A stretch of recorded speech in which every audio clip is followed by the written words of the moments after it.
In a sterile hospital room, an IV drips with a steady, unnerving rhythm.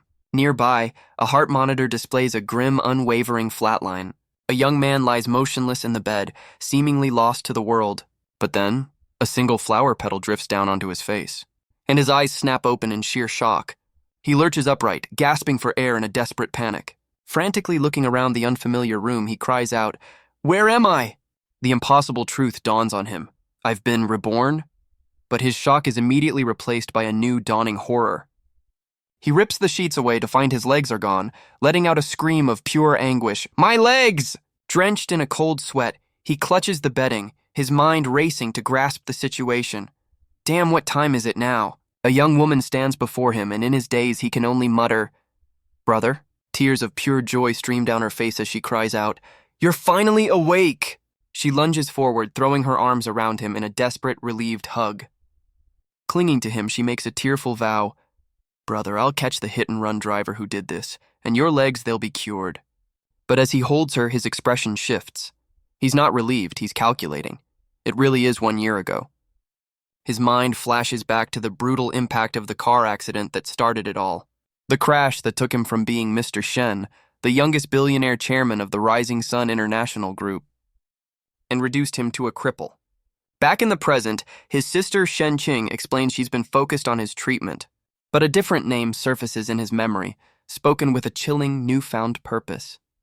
Tian Kai. He remembers the man he once called his most trusted brother, Xiao Tian Kai. But this snake used Mr. Shen's accident to seize control of his company and blackmail his sister into marriage. He offered her a sickening deal. Marry him and he'd guarantee her brother's future. A helpless Mr. Shen could only scream for him to let her go, but Tian Kai just mocked him from above, asking what he was barking about. He cruelly forces himself on Shen Qing, sneering that he doesn't understand dog barks. All she could do was cry out for the brother who couldn't save her. In that moment, Mr. Shen lost everything to that monster. But then a new hope emerged, a globally sensational VR game called Divine Path, where in-game currency could be exchanged for real money. This game had one revolutionary feature. Character attributes could directly affect the real world. It should have been Mr. Shen's chance to change his fate, but in his previous life he was left penniless and broken. Without money to buy resources, he was crushed by powerful enemies doomed to mediocrity. He was powerless to compete, losing everything in the game. While that bastard Xiao Tiankai used Mr. Shen's stolen wealth to buy the best resources, elevating himself to an unrivaled height in both the game and reality. All that power and all that glory should have belonged to him. And with this second chance, he roars to the heavens, "It belongs to me!" The scene cuts and we see the man himself, Xiao Tiankai, looking as smug as ever, mocking someone for calling him to a broken doghouse. But his target calmly replies, "You don't really think so." Because as the camera pulls back, we see the room is rigged with explosives, yet Tiankai doesn't even flinch, taunting his captor. "Do you really think this can kill me?" The bomber gets right in his face, screaming, "Let's try it then, you scum!" With a final roar of defiance, the bomber slams his thumb on the detonator, screaming, "You and I can die together!" The entire building erupts in a cataclysmic explosion. Amidst the smoldering wreckage lies the bomber, his body broken and bleeding. But a smug voice cuts through the smoke as Xiao Tiankai winks, completely unharmed. "Why bother, buddy?" His eyes flare with an intense golden light. He stands untouched in the inferno, revealing the source of his invincibility. "With the power I've gained in Divine Path, your explosives can't even singe a hair on me." Leaning over his dying victim, Tiankai prepares to deliver the final, soul-crushing blow. With a twisted smile, he confesses to unspeakable evil, "Your legs and your parents' deaths, it was all my doing." And the funny thing is, the last bloodline of the Shen family will bear my surname. The bomber can only choke out his final words of hatred and regret, and as the life fades from his enemy's eyes, Xiao Tiankai calmly walks away from the devastation, a true monster in human skin. But Mr. Shen refuses to give up, recognizing his rebirth as a once-in-a-lifetime opportunity. Putting on a brave face for his sister, Shen Qing, he gently tells her to stop crying. As she wipes away her tears, he makes a silent vow. This time, he will protect his sister and everything their parents built. And with eyes glowing with fury, he swears to tear that beast Xiao Tiankai to pieces. But the grim reality of his situation sinks in, and he wonders how a disabled man can possibly turn things around. Then, a memory sparks. The game, Divine Path, which is just launching and whose reality-bending secret is still unknown to the public. As Shenqing worries that his legs are hurting, Mr. Shen realizes he must act immediately before his assets are frozen. She gets up to call a doctor, but he quickly stops her, telling her he has an urgent task for her. "What is it?" she asks, confused. With burning intensity, Mr. Shen reveals the first step of his master plan. "Help me buy a Divine Path gaming pod." "A gaming pod?" Shenqing repeats, completely bewildered. The request triggers a memory of the traitorous Xiao Tiankai, questioning his sudden interest in gaming. In the flashback, Xiao feigns concern, asking what will happen to the company if he gets addicted. Back in the present, Mr. Shen's eyes narrow. He sees right through the memory, realizing Xiao was already testing him back then. He puts on a mask of despair, telling them, "I'm just a cripple now, what else can I do besides play games?" Xiao Tiankai tries to dissuade him, pointing out the limited supply and the exorbitant 300 million price tag, subtly questioning if Mr. Shen can even afford it. But Mr. Shen's resolve is absolute. "Even if it costs 30 billion, he snarls, "I'll get one." As Shenqing begs him to calm down, Xiao Tiankai smoothly interjects, promising he'll handle it. But his inner thoughts reveal his true sinister motive. "Good. While you're distracted, I'll take your company." He pats Shenqing on the shoulder, telling Mr. Shen to relax while he handles the business, leading the worried sister away.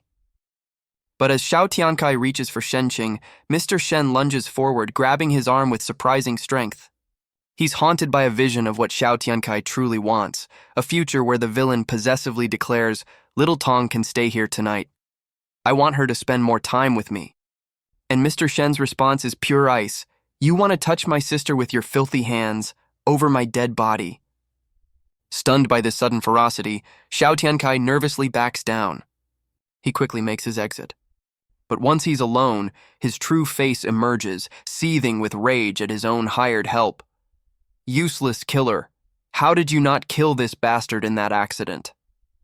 He vows that next time he won't fail, even if he has to use a tanker truck to finish the job. Back in the room, Mr. Shen issues his first command. "Little Tong, transfer all my money into the game, and sell all the company's stocks." Completely bewildered, Shenqing can only ask, "Brother, are you sick or something?" But with a chilling smirk, he reveals a glimpse of his new self. "No, I'm not sick." With a fire in his eyes, he declares his insane gamble. "I just need to bet big." 3 hours and 500 million later, Mr. Shen is ready. Strapped into the state-of-the-art gaming pod, he whispers the name of his new battlefield, Divine Path. And with a roar, he dives in. "Here I come!" The game activates. He materializes, and for the first time since his rebirth, he can feel his legs. "Finally, I can move freely." The feeling is so real. The first step, name your character. He chooses his new identity, Morning Wine Elegy. Then comes the class selection. He smirks, his meta-knowledge already giving him an edge. "Just like in my previous life," he muses, looking over the familiar choices. "I'll choose the same as last time," he declares, "the class I'm most familiar with, the Ranger." The system confirms his choice, and his avatar, Morning Wine Elegy, is fully rendered. Great, everything is the same, he thinks, a predatory grin spreading across his face. Now for the next step. As a VIP user, he's immediately granted a special reward, the Epic Tier Elf Bloodline, boosting all his core stats. He also receives a Legacy Tier skill book for weakness detection, a universal skill that lets him deal up to 200% damage to vital points. He's unfazed, same as before. I had already mastered this skill in my previous life. But then, something new. As one of the first 100 global VIPs, an exclusive treasure chest materializes before him. His confident smirk vanishes, replaced by genuine shock. Wait, this wasn't here last time. His mind races as he reaches for the lid, the most important talent ability. It must be inside. But the chest comes with a catch. It costs a staggering 50 million gold coins to open. Morning Wine Elegy is floored. That's 500 million RMB. The entire fortune he just liquidated for his revenge plan. But the thought of his enemy steals his resolve. If I don't spend it now, that bastard will take everything later. Recharge.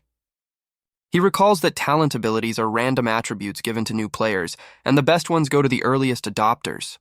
In his previous life, he only received a simple bleeding damage effect, which was still a huge help. With the 500 million now converted to game currency, he declares, This time, I'm spending big to get something even better. He confirms the purchase. The chest erupts in a blinding flash of golden light. He stares in disbelief. No way, are you kidding me? From the light emerges a legendary talent he's never seen before, Ionic Evolution. His eyes gleam with manic excitement. There's such a talent. A divine golden figure materializes behind him as the system announces the evolution is a success. He smirks, quoting a proverb that perfectly describes his plan for Shao Tiankai. The mantis stalks the cicada, unaware of the oriole behind. Back in reality, Mr. Shen realizes the true value of his gamble. A talent like this is worth far more than the 500 million he spent. He immediately pulls up the skill details, and the description is absolutely broken. A passive that upgrades every single dropped item by at least 1 rank, and an active skill that can upgrade anything, even his own skills, every 24 hours. He can't believe his eyes. A wicked grin spreads across his face as the implications of this power sink in.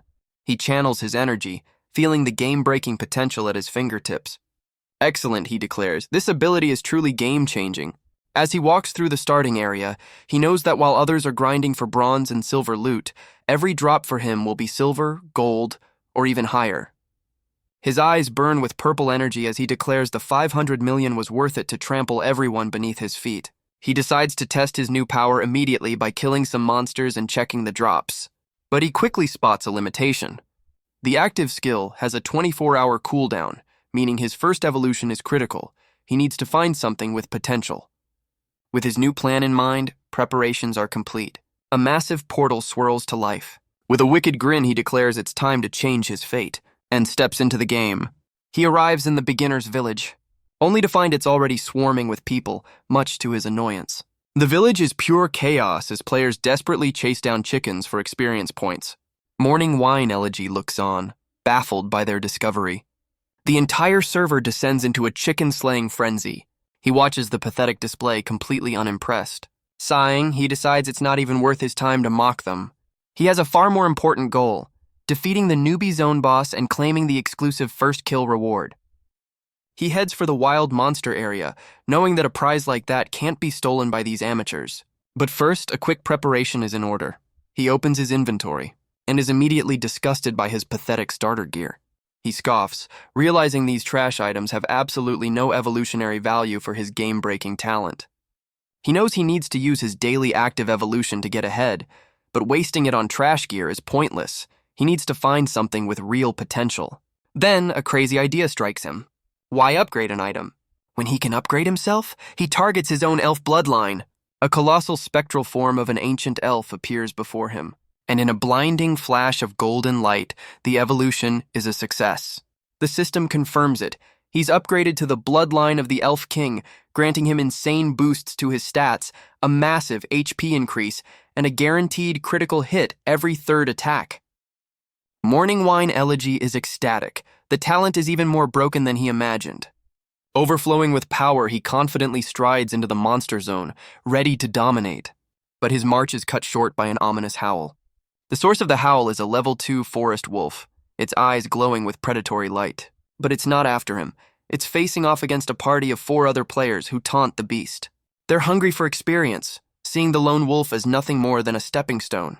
Watching from the trees, Morning Wine Elegy analyzes their strategy. Teaming up increases safety, but reduces rewards. Unfortunately for them, their survival knowledge is fatally flawed.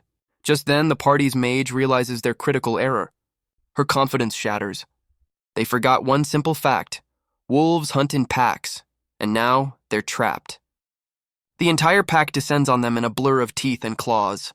The party is torn apart, with the mage screaming for help while her teammate complains about the hyper-realistic pain. Her brother just sighs. With a casual farewell, he accepts his fate, telling her he'll see her at the respawn point. As their bodies fade, Morning Wine Elegy quotes an old proverb, "The mantis stalks the cicada," unaware of the oriole behind. And he is the oriole.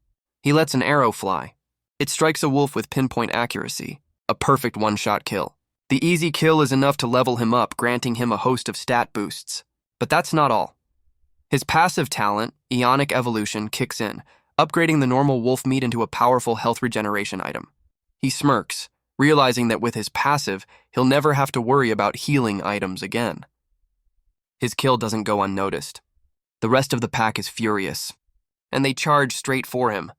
But Morning Wine Elegy is completely unfazed. He's only just begun testing his new powers. Instead of drawing his bow, he faces the pack head-on. His Elf King bloodline activates, granting him a massive 100% speed boost. He explodes forward in a flash of golden light, moving faster than the wolves can even track. In fact, he's so fast he can't quite control it, slamming into a nearby cliff. But the rush is exhilarating. He realizes his new bloodline makes him faster than the wolves even without gear, a game-changing advantage for an archer. Now that he's got a feel for it, he starts taunting the pack. "Can't catch me, can you, mutt?" He effortlessly kites the wolves, weaving through the forest as a blur of golden light. But suddenly, the chase comes to a halt. He turns back, confused. Why did you stop chasing? The wolves snarl at an invisible boundary, refusing to take another step forward. A system notification pops up explaining everything. He's accidentally run into the buffalo zone, a higher level area. And just ahead, he sees the reason for the wolves' fear, a herd of massive armored buffalo. Knowing their place, the wolves wisely turn back and retreat. As he takes in the new zone, a voice calls out from behind him, "Hey there, handsome." He turns to find a party of 3 players, led by a confident pink-haired woman who asks if he'd like to join them. She explains they're about to hunt the buffalo monsters and, believing they're the first players to reach this area, offers him a spot on the team. But one of her party members immediately objects, pointing out that Morning Wine Elegy is only level 2 and would just leech their experience. Morning Wine Elegy couldn't care less, turning away and telling them to keep grinding while he goes somewhere else. The party's blue-haired warrior is shocked, asking if he's out of his mind. Grinding wild cattle is too inefficient. Morning Wine Elegy replies coolly, "Besides, I prefer being a lone wolf." As he walks off, the warrior warns him that the next area is even more dangerous, asking if he even knows the penalty for dying. With a smug grin, he admits he doesn't, cheekily asking the old man to teach him. The warrior explains that upon death, you lose all your gold and your equipment gets damaged. "But the worst part," he snarls, "is that the pain is terrifyingly real, and you lose half of all your hard-earned experience." Morning Wine Elegy's reaction is completely unimpressed, as he sarcastically thanks him for the heads up. And with a final wave to the pros, he confidently walks off, leaving the stunned party behind. The pink-haired player worries it's too dangerous for him to go alone, but her companion scoffs, telling her not to bother. "If that idiot wants to die, let him," he says, as Morning Wine Elegy strides off with purpose. He soon arrives in a much more sinister area. Picking up a weathered skull, he confirms he's found his destination. He stands before a massive pit of glowing skeletons, home to the newbie zone's biggest boss, and declares with a grin, "Looks like I'm here to die today." He tosses the skull into the pit, and it clatters against something massive and scaly. A terrifying reptilian eye snaps open, glowing with ancient fury. From the mountain of bones, a gargantuan serpent begins to rise. The beast is absolutely colossal, a true dragon-like monster that towers over the lone player. But Morning Wine Elegy just smirks, his eyes flaring with power as a skill activates, instantly exposing the monster's weakness. The system confirms it. The level 10 giant Snake King's weakness is the back of its neck. He checks his stats, realizing the bloodline of the Elf King has boosted his health to a staggering 1310. His health bar is now even longer than the boss's. With a crazed grin, he draws a glowing arrow, thinking, no need to be scared. The serpent lunges, unleashing a torrent of raw power. But Morning Wine Elegy just laughs. He easily sidesteps the attack, boasting, "At this speed, hitting me is going to be tough." He fires a shot, but it barely scratches the beast's scales, dealing only 29 damage. "Damn," he mutters, realizing his attack power is too low. This is still going to be tough. But his speed is his greatest asset, allowing him to run right up the monster's colossal body. He sprints along its back, confidently declaring he can kite it to death. But the serpent reacts with shocking speed, whipping its tail around to intercept the arrow. A perfect block! Damn, it's defending its weakness. He curses. "But my king's blood gives me an attack speed boost," he roars, unleashing a blinding flurry of arrows. "Let's see what's faster, your tail or my arrows." The first shot bounces off. 0 damage. But one arrow finally breaks through, landing a critical hit on its weak spot for 58 damage. He smirks. "Seems you can't block every shot. My arrows are just a bit faster." Yet a single drop of sweat betrays the immense pressure he's under. Enraged by the hit, the giant Snake King lets out a furious hiss. unleashing a thick, venomous fog that floods the entire cavern. Damn, it's poison! He quickly calculates that at this rate he'll be dead in less than 2.5 minutes. To make matters worse, the beast begins to climb higher, increasing the distance between them. It's a clear strategy. Lower his hit rate and let the poison wear him down to death. You really underestimate me, but the snake has no idea who it's dealing with. Morning Wine Elegy channels the power of his bloodline, knocking a glowing, ethereal arrow. The shot flies true, slamming into the beast for a massive 116 damage. The giant Snake King recoils in agony, its body crackling with magical energy. This is the Arrow of Life, a passive from his Elf King's bloodline that guarantees a critical hit every third attack. And because he hit its weak spot, the critical damage was doubled. The snake's health plummets, but the poison is still ticking away at his own. He has 2 minutes to end this. But the enraged beast unleashes a furious counterattack, forcing him to backpedal. He dodges frantically. Realizing the danger of his critical hits, the snake changes tactics, using its massive tail to launch a map-wide barrage. But does it really think this can stop him? Not a chance. He leaps onto the thrashing tail, using it as a high-speed runway. As the snake tries to fling him off, he coolly tells it, "You're overestimating your speed," and fires another empowered arrow point-blank into its side. The arrow slams home, a massive 200-point critical hit that shreds the snake's health down to 370. He quickly analyzes the numbers.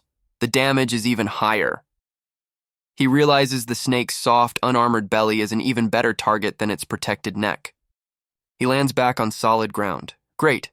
With a confident smirk, he draws his bow. This will allow me to finish you off faster. But the giant Snake King's reaction is unnerving.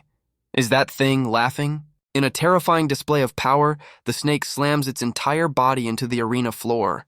The ground shatters instantly. Morning Wine Elegy is thrown into the air, forced to leap between crumbling pillars of rock. He lands precariously on a newly formed spire, looking down at the utter devastation. His confidence is shattered, replaced with pure shock. This boss is far more destructive than he anticipated. The entire arena is now a deep, treacherous chasm filled with a strange purple mist. He realizes the snake's true goal wasn't just to attack, but to reshape the battlefield and trap him. Suddenly, the mist thickens as the snake spews more poison into the pit. A notification confirms his worst fears. The poison stacks, now draining 20 HP per second, a death sentence for any normal player. He analyzes the snake's brilliant strategy, but instead of panicking, he smirks and pulls out a piece of high-grade wolf meat. He consumes the meat, instantly gaining a powerful buff that restores 20 HP per second and boosts his speed. The regeneration perfectly cancels out the poison's damage, giving him a crucial window of opportunity. With his speed enhanced, he declares the fight will be over in the next 20 seconds and leaps into the chasm. He fires another arrow of life, which streaks through the poison mist like a bolt of lightning. With a look of pure, unyielding determination, he prepares his next shot, turning the snake's trap into his own hunting ground. The enraged snake retaliates, blasting a concentrated beam of energy from its maw. But Morning Wine Elegy is far too agile, easily dodging the attack in midair. He gets right up in the beast's face with a taunting, "Hello," as he prepares his counter. The giant Snake King is stunned by his sheer audacity. He plunges the arrow of life directly into the snake's snout. The beast roars in agony, its massive head crashing into the ground from the force of the blow. Realizing it's outmatched, the cunning snake tries to burrow into the ground and escape. But Morning Wine Elegy isn't letting his prey go, firing another perfectly aimed shot. The arrow strikes true, hitting the back of the snake's head with explosive force. The crystal tip shatters on impact, cracking the beast's formidable scales. The giant Snake King lets out a final agonizing roar. Meanwhile, in another part of the world, the Cyclops Rhino monster's eye glows with menacing intent. But back in the chasm, Morning Wine Elegy channels the full power of the Elf King's bloodline, unleashing one last devastating shot. The flaming arrow screams through the air and finds its mark. It pierces straight through the beast's skull, dealing a massive 200 points of damage. He lands gracefully as the battle ends. A notification declares "Legend felled." The poison mist dissipates as the colossal beast fades into nothingness. And with that, he gets the server first kill announcement, but the system asks a crucial question. Hide ID? But Morning Wine Elegy's eyes burn with defiance. "No, I've been hiding for long enough." He makes his choice. And with that, the announcement blasts across every player's screen. Congratulations to player Morning Wine Elegy for the server first kill of the giant Snake King. The news shocks players across the entire game, even those who just logged in. Grinding parties are brought to a halt as everyone stares at their system windows in disbelief. Competitors who were racing for the first kill are left screaming in frustration, stunned that a level 3 player soloed the boss. Meanwhile, the party that mocked Morning Wine Elegy earlier, led by the confident pink-haired player, has just taken down a massive buffalo. The blue-haired warrior and his companion are already dreaming of the rewards, thinking they just got a first kill. They puff out their chests, convinced they're professionals at impressing their female leader. Eagerly, they turn to her, expecting a shower of praise for their hard work. But their moment of triumph is cut short as a system-wide announcement flashes before their eyes. Player Chaojo Wange has killed the giant Snake King. Their pride shatters, leaving them looking like absolute clowns. Their shock turns to indignant rage, screaming, "Who the hell is this guy?" Meanwhile, the man himself is bathing in the golden light of his reward, instantly jumping from level 2 all the way to level 7. Without a moment's hesitation, he dumps all of his new attribute points into agility. For a ranger, this skyrockets his attack power and speed, giving him stats that already rival a warrior's. A perfect start. With his stats allocated, he turns his attention to the glowing pile of boss loot. But as he reaches for it, his legendary talent Ionic Evolution triggers, automatically upgrading the quality of the drops. The standard 10 silver coins instantly transform into 10 glittering gold coins. While other players are crying over a single copper coin after a full day of grinding, Morning Wine Elegy has just become an absolute tycoon. But the upgrades aren't finished yet. The gold coins begin to glow, transforming once again. His surprise quickly turns into greedy anticipation. The gold coins have evolved into crystal coins, an extinct currency that can buy special items and massively increase NPC favorability. He remembers hearing about these in his past life. They're incredibly rare and will be a massive asset for his plans. With the currency secured, he loots the rest of the boss's drops. He opens his inventory to check the gear. The first item is a silver snake sword, a powerful silver-grade weapon with a venom effect. As a ranger, it's useless to him, but he knows it'll sell for a fortune. He dismisses it and moves on, but the next item makes his eyes light up. It's a silver-grade azure scale armor, with a powerful shield effect that activates at the start of battle. He remembers the normal version was just a stat stick, but this silver one is a game changer. There's just one problem. It requires level 10 to use, and he's only level 7. But then he remembers he still has one more reward from the server first kill. He immediately summons and opens the silver treasure chest, hoping for something he can actually use this time. And a flash of legendary light erupts from the chest, granting him an insane new skill. 7-star chain arrows, a godly archer-exclusive skill. Of course, it also requires level 10, but this just fuels his fire. Once he hits that level, his damage will be unstoppable. The grind is on. Just as he's about to leave, a faint voice calls out for help from the darkness. He cautiously investigates and finds a beautiful woman hiding in an alcove. She introduces herself as Lady Goo, explaining she was just trying to avoid the giant snake. But Morning Wine Elegy's meta-knowledge kicks in. He knows exactly who this is, a famous NPC rumored to give out valuable hidden quests. He tells her it's safe to come out, but she reveals her foot is injured, and seductively asks if he can carry her. Being the gentleman he is, he obliges, carrying her out of the dark cave. She thanks him profusely, getting a little too close for comfort and promising to take good care of him the next time they meet. His face says it all, next time? And with that, he unceremoniously dumps her on the ground. Sprawled on the ground, Lady Goo tries a different tactic, offering to repay him with her body. She leans in, coyly asking if he wants to, but Morning Wine Elegy is not having it, furiously screaming that he doesn't want that. Her entire demeanor flips. Impressed that he saw through her test, she offers him a bronze-grade dagger instead. But it's not a gift, it's an attack.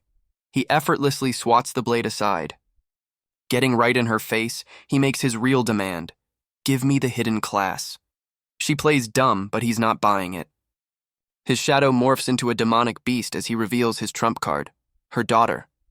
He spells it out, mentioning a 14-year-old girl with the surname Goo who lives nearby. Lady Goo is utterly terrified, demanding to know how he could possibly know all this. Completely defeated, she finally relents, agreeing to help him unlock the path to the hidden class. Morning Wine. Elegy scoffs, couldn't you have just done this from the start? With no other choice, Lady Goo begins a graceful, mystical dance. She reaches out, channeling her energy. Suddenly, a massive magic circle erupts from the ground beneath him. She explains that this is the hidden class trial and all he has to do is pass. He thanks her, but her smile turns sinister as she warns him not to be so hasty. A system window pops up and his confidence vanishes. He can't believe what he's seeing. The trial is for the Shadow Hunter class. It's set to difficult level, and worst of all, failure means he's permanently disqualified from ever getting it. Morning Wine Elegy panics, screaming that a difficult level trial is impossible for a level 1 player, only to find his leg trapped by the magic seal. Lady Gu's face twists with malice, declaring this is his end for daring to threaten her daughter. But then a favorability interface appears, and he has a horrifying realization. The correct path was to befriend her, not blackmail her. It's too late. The portal is fully open and there's no way out. As he's dragged in, Lady Gu tells him his success now depends on his own skills, but he glares back, refusing to be underestimated. Being pulled into the vortex, he screams a final, defiant threat. He vows that as soon as he escapes, he'll go find her daughter. The portal deposits him in a desolate wasteland, the magic seal vanishing from the night sky. He plummets from a great height, crashing hard into the sand. Coughing and dazed, he looks around the endless desert, wondering where the trial has brought him. A system window appears, laying out the grim conditions of the trial. The rules are strict and absolute. It's either pass him or die. But as he scans the desolate landscape, he notices something odd. A strange glowing spike is sticking out of the sand. Before he can react, dozens more erupt from the ground, surrounding him. He grits his teeth in frustration. A colossal crystalline maw bursts from beneath the sand, revealing the true enemy. Wasting no time, Morning Wine Elegy activates his weakness detection skill.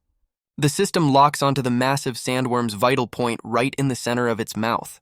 He draws his bow, realizing that while the beast isn't high level, its hide is incredibly tough.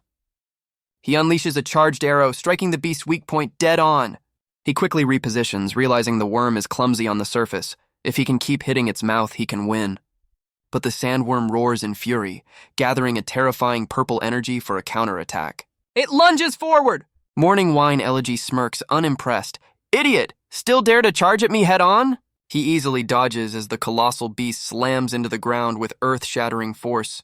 The shockwave alone is enough to send him flying, and he knows a direct hit would be fatal.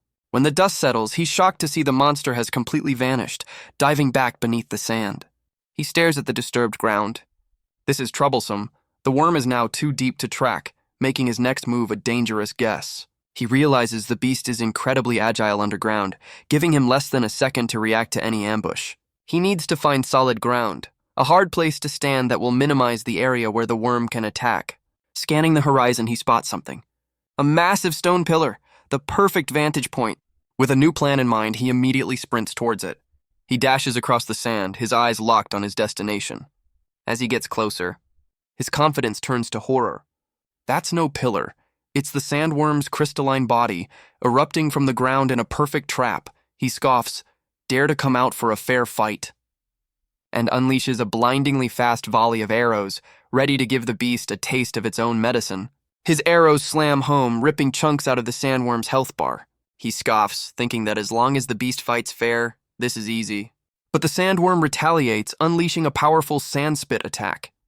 It's a perfect counter, aimed to catch him while he's defenseless in the air. He's completely engulfed by the blast! The abrasive sand tears at him, chipping away 52 HP. Bastard! Worse, the attack has a blinding effect, leaving him completely exposed. Blinded and desperate, he spots what he thinks is a safe haven, a stone pillar. Gritting his teeth, he ignores the searing pain, his focus absolute. With no other choice, he places all his bets on reaching that pillar. He slams into the base of the structure, finally reaching what he hopes is cover. A smug grin spreads across his face. His gamble paid off. He hears a familiar sound. The beast is burrowing underground again. But as he analyzes the battle, he realizes something crucial. The sandworm's attacks are powerful but painfully predictable. He's figured out the pattern. And now it's time to counterattack. He roars a challenge into the empty wasteland, daring the beast to show itself. But as he stands his ground, the very earth beneath him begins to crack. A wicked grin spreads across his face. He's been waiting for this. The sandworm erupts from the ground, but Morning Wine Elegy just scoffs, "You're really a one-track mind, aren't you, stupid bug?" Just as he predicted, the beast unleashes another sand spit. But he's ready for it, using the pillar to launch himself into the air and easily evade the attack. The blast harmlessly strikes the pillar, and he lands perfectly on the monster's back. He taunts the beast. "Why aren't you attacking? Don't tell me you only have those 2 moves?" His eyes glow with killing intent as he declares, "If that's the case, then I'll take your head." Standing right on top of it, he draws his bow for a point-blank shot. He unleashes a powerful charged arrow straight into its skull. A direct hit. The sandworm reels in agony. The barrage of arrows continues to tear into the crystalline sandworm, racking up damage. Each shot lands with brutal precision. Morning Wine Elegy prepares for one last attack, declaring, "All right, the final strike." He fires, sending the killing blow straight into the beast's hide. With the monster defeated, he gets a notification. He's leveled up to 8 and received a pair of sand boots. But looking at the stats, he's utterly disgusted. What kind of trash is this? Standing on the colossal corpse, he complains, "Dude, you're this big and this is all you give?" Just then, something catches his eye. Why are the words on the stone tablet glowing? He realizes only the bottom character is lit up. Wait, could it be? With the sandworm defeated, the mysterious pillar now holds his full attention. Fuck, just as I thought. The ground erupts as not one but multiple crystalline sandworms burst forth, their maws ready to devour him. He scoffs, realizing this trial is just a grind, but then a thought strikes him. This place is an incredible leveling spot. He quickly deduces that the worms attack based on ground vibrations, but he can't risk luring them all at once. Suddenly, a brilliant, almost wicked idea comes to mind. Got it! Open the inventory. He pulls out a handful of silver coins, deciding their weight is perfect for his plan. Standing high above the danger on the stone pillar, he prepares to execute his strategy. He tosses the coins onto the sand below, creating a targeted vibration. And just as planned, a single massive sandworm erupts from the ground, taking the bait completely. It feels a bit extravagant to fight like this, he muses, unleashing another powerful shot. But his arrow barely scratches the colossal beast, dealing a pathetic 35 damage. He quickly analyzes the problem. His safe position prevents him from hitting the worm's weak spot, and its defense is just too high.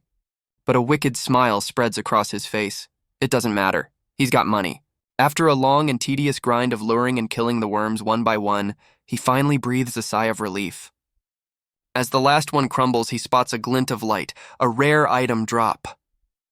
The system floods with notifications. He's hit level 10, gaining a massive boost to his stats and a tidy sum of 80 silver coins. Shocked by the huge XP gain, he pulls up his personal details, wondering about his new attribute points. His stats are impressive, but one number stands out. His luck is a flat 0. Connecting the dots, he realizes this must be why his drops have been so bad and makes a bold decision. Assign all attribute points to luck. The points flood in, and he immediately notices a hidden synergy. Boosting his luck also raises his hit rate and evasion. Suddenly, his Ionic evolution talent kicks in, and he realizes with a jolt just how game-breaking this stat really is. Just then, a massive pillar of light descends from the heavens, slamming directly into the last sandworm he killed. As the light erupts, Morning Wine Elegy reflects on his past life, where he was too poor to ever take risks like this. But this time is different. He recognizes the color of that light. It's a legendary item drop. He rushes over, eager to see what his high-luck gamble has earned him. The reward is a legendary skill, Sand Escape, allowing unlimited mana-free movement through sand. His face falls. A legendary skill that only works in the desert? He calls it unimpressive, but a sly grin suggests he's already thinking of how to exploit it for survival, or for a deadly ambush. Without hesitation, Morning Wine Elegy learns the new legendary skill, along with the powerful 7-star arrow he'd saved. Another powerful skill is added to his arsenal.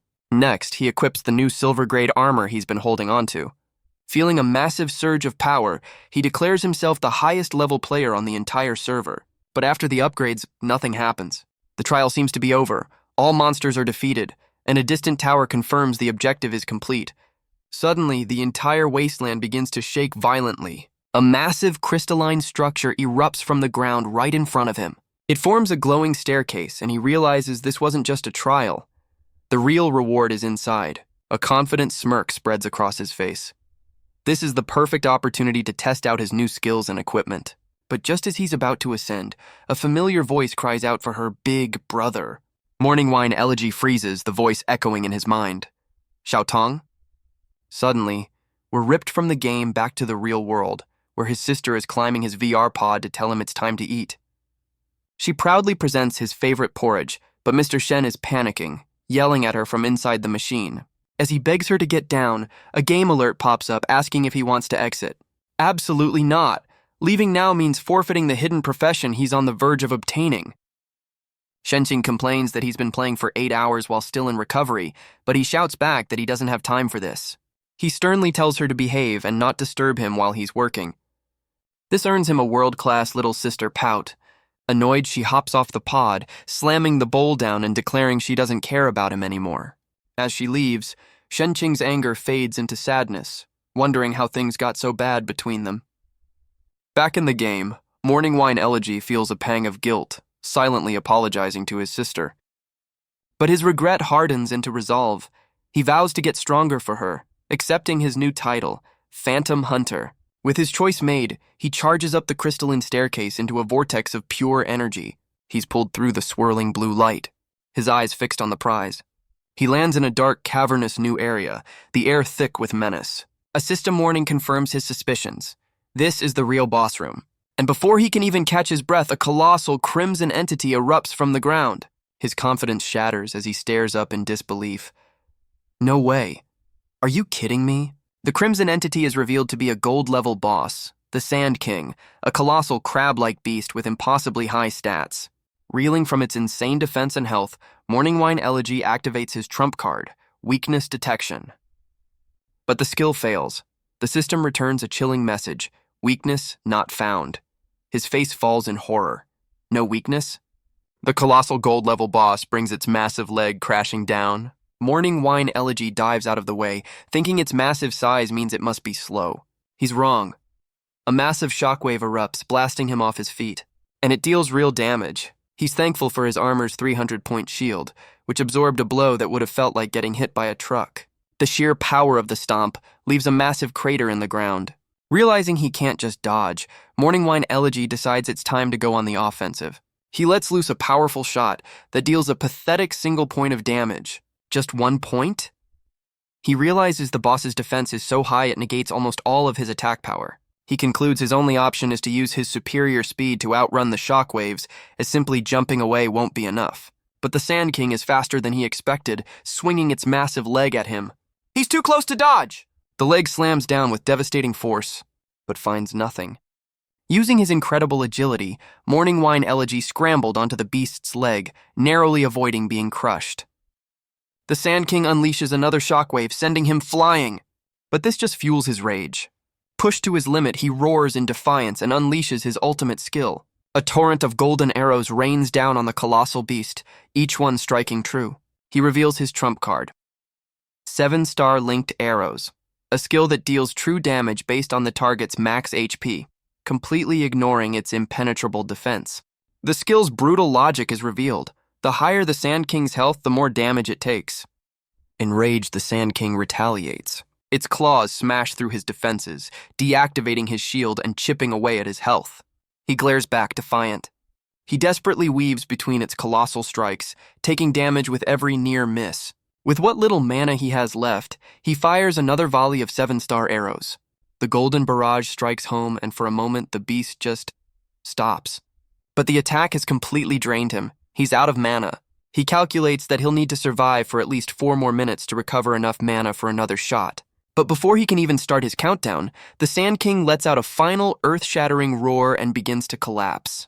But it's not collapsing downwards, it's launching itself into the air. Morning Wine Elegy scoffs, unimpressed by the beast's final desperate gambit. But as it soars upwards, a new notification flashes. A weakness has been detected. He's stunned. After all this time, a weak point has suddenly appeared. The system highlights the target, its abdomen, which was pressed against the ground the entire fight. And in a flash, he understands. The boss didn't jump to attack him. It jumped to expose its weak spot, practically begging him to end its misery. But it's not over yet. The Sand King's core glows with a final ominous light. It's unleashing its ultimate skill, a deadly trap that deals massive damage over time, restricts movement, and causes blindness. Morning Wine Elegy can only stare in confusion. Because as the Sand King's body finally gives out, the deadly attack erupts from its corpse, a final parting gift from beyond the grave. He's trapped in a vortex of pure pain, screaming, "What kind of rogue skill is this?" It's not just high damage, it lasts forever. The wind pressure is immense, pinning him in place. There's no escape. Worse, it's a control skill, too. He quickly calculates that taking the full duration would mean 6,000 damage, instant death. As his health ticks down, he can only curse the boss for being a total cheater. The deadly storm rages on.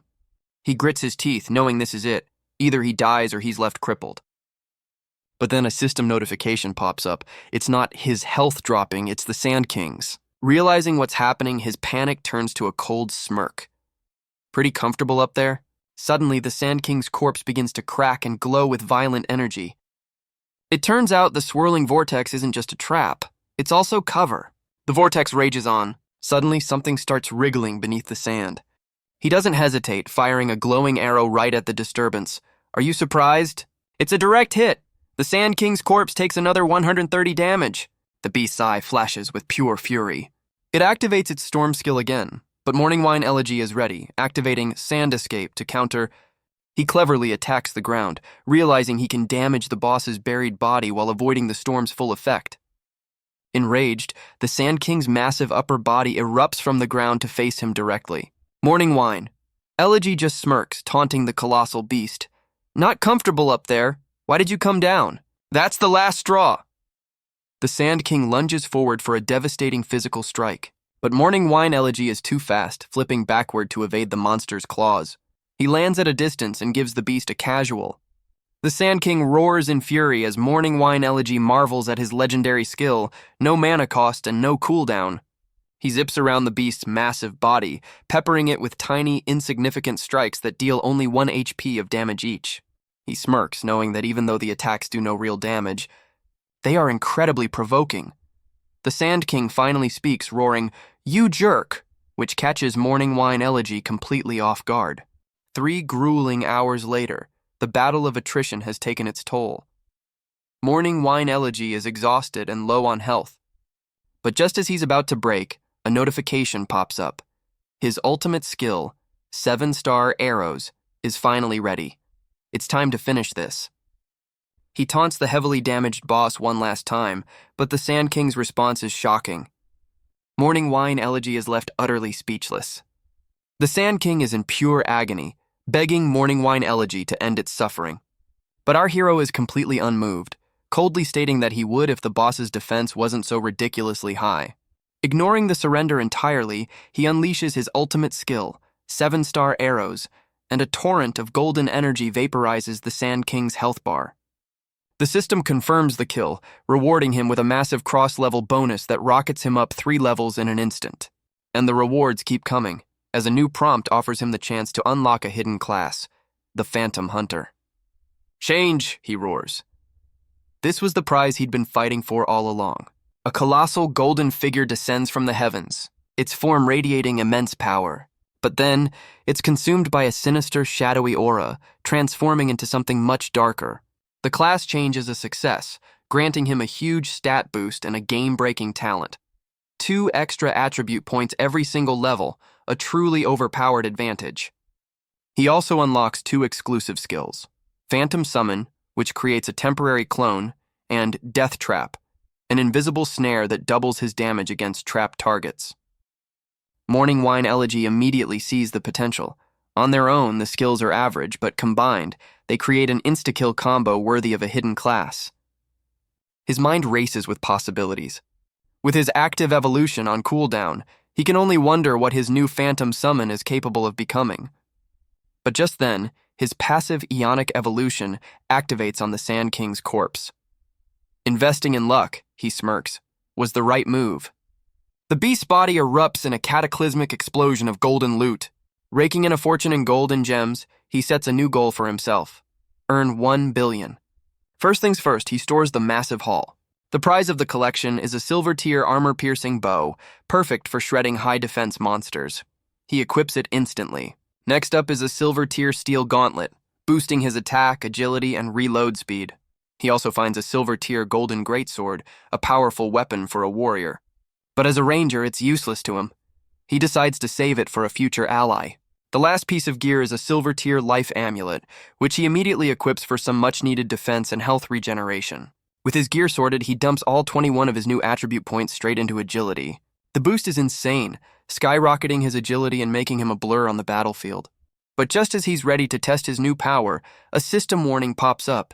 He's been grinding for over 15 hours and is about to be forcibly logged out. His body begins to dematerialize, but his thirst for power isn't satisfied. The game doesn't care. He's yanked out of the virtual world against his will. Waking up in his VR pod, Mr. Shen is furious, screaming that he still wants to grind. His roar echoes in the silent, sterile room. He grumbles about the game's anti-addiction system, wondering why an adult like him is being treated like a child. But his frustration quickly fades. Because at this rate, his revenge is close at hand. Soon, Xiao Tiankai and all his betrayers will pay. His rage subsides as he finds his sister Shenqing asleep on his bed. He notices the porridge she left for him, touched that the pampered princess would go to such lengths. He realizes she must have endured so much to take care of him. He vows that once his revenge is complete, he'll give her the life she deserves. He takes a spoonful, and is hit by a taste so vile it's like eating salt boiled in bile, his pained gasp waking his sister up. But Shenqing, completely oblivious, is just overjoyed that her brother has finally stopped playing games. Barely holding it together, Mr. Shen apologizes for waking her. She excitedly asks how the porridge tastes, and he lies through the pain, claiming it's delicious. Beaming with pride, Shenqing encourages him to finish the whole bowl. But as Mr. Shen looks down, a menacing aura of pure evil rises from the porridge. Crying tears of agony, he forces himself to eat another spoonful for his sister's sake. The next day, the aftermath is brutal. Mr. Shen looks like his soul has left his body. A nurse enters his room to check on his condition. She explains that his sudden, violent illness really scared Shenqing. But her internal monologue reveals her true motive. She sees the rich, crippled young master as her ticket to a life of luxury. Mr. Shen, however, brushes it off, lying that he was just tired from gaming to protect his sister's feelings. She leans in, offering her services with a suggestive smile. But Mr. Shen coldly shuts her down, demanding to be taken back to the game. Her seduction attempt fails spectacularly, leaving her in utter disbelief. Defeated, she wheels him over, wondering where she went wrong. He wastes no time, immediately logging back into Divine Path. Morning Wine Elegy is back online. He spawns into a bustling city, the player count already hitting 300,000. He knows that in just 1 month, the player base will explode to over 100 million. He needs to level up, and fast. He checks his current gear, a mix of equipped and unequipped items from his boss fight. But it's not enough. To stay ahead of the curve, he needs top-tier gear. With a new goal in mind, Morning Wine Elegy decides to hunt bosses above level 20, heading straight for a specific shop. He enters, surprising the old shopkeeper. The man is immediately dazzled by his silver-tier armor. But while the shopkeeper fawns over him, Morning Wine Elegy knows the truth. All the good gear is hidden away. So he cuts to the chase, demanding the shop's hidden treasure. The shopkeeper plays dumb, claiming they have no such thing, and that he couldn't afford it anyway. Morning Wine Elegy smirks, presenting a massive, flawless crystal as payment. The shopkeeper's jaw hits the floor. His favorability skyrockets as he realizes he's dealing with a VIP. And just like that, a secret door bursts open, revealing a hidden chamber. The shopkeeper explains that this is the high-tier loot, locked until 30 days after the server opens. But for Morning Wine Elegy, the vault is open now. But as he scans the loot, Morning Wine Elegy scoffs, dismissing it all as silver trash, much to the shopkeeper's disbelief. He gets the shopkeeper's attention. His eyes lock onto a single unique item in a crystal case, a menacing, glowing mask. The shopkeeper explains it's the only golden mask on the server, originally priced at 200,000 gold, but offers a discount of 150,000. Before he can even finish his sales pitch, the full 200,000 gold is transferred instantly, leaving him utterly stunned. Morning Wine Elegy tells him to keep the change and to contact him first for any future rare items. He walks away, calculating that 2 million in real-world cash is a bargain for such a unique piece of gear. He equips his new prize. The mask materializes on his face, and a system window confirms he can even customize its appearance. The stats are incredible. The gold-grade white tiger mask gives a huge boost to speed and strength, plus a special effect that terrifies lower-level players and monsters. As Morning Wine Elegy leaves, other players stare in awe, with one immediately identifying his new mask as a gold-grade item. The whispers turn to accusations as players across the town decry him as a cheater, since gold gear is supposedly impossible to obtain this early.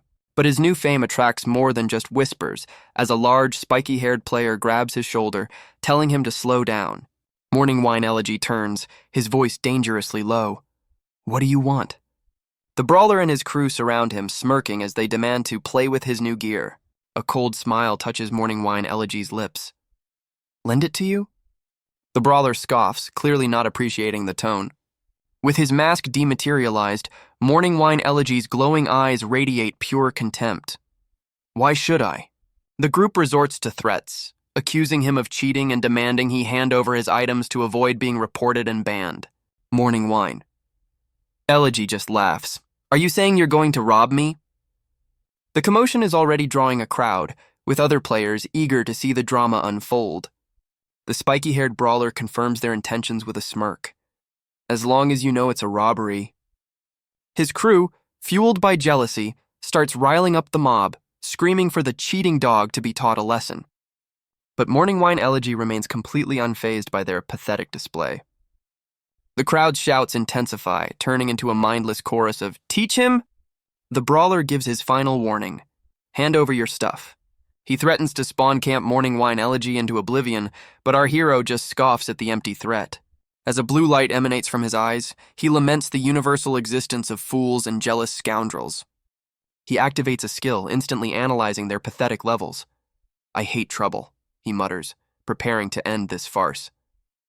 With his mask reforming, he issues a chilling invitation. "All three of you can come at me." Enraged by his arrogance, the three robbers charge forward, screaming threats and insults. But beneath the mask, Morning Wine Elegy's eyes burn with cold power. He unleashes the mask's true ability, activating the skill Tiger Shape Opens.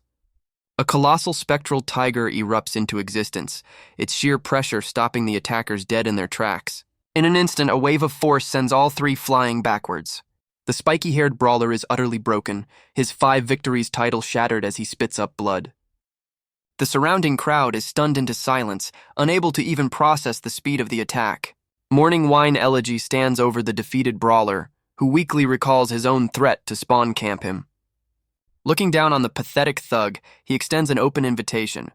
"My ID is Morning Wine Evening Song. You're welcome to come anytime."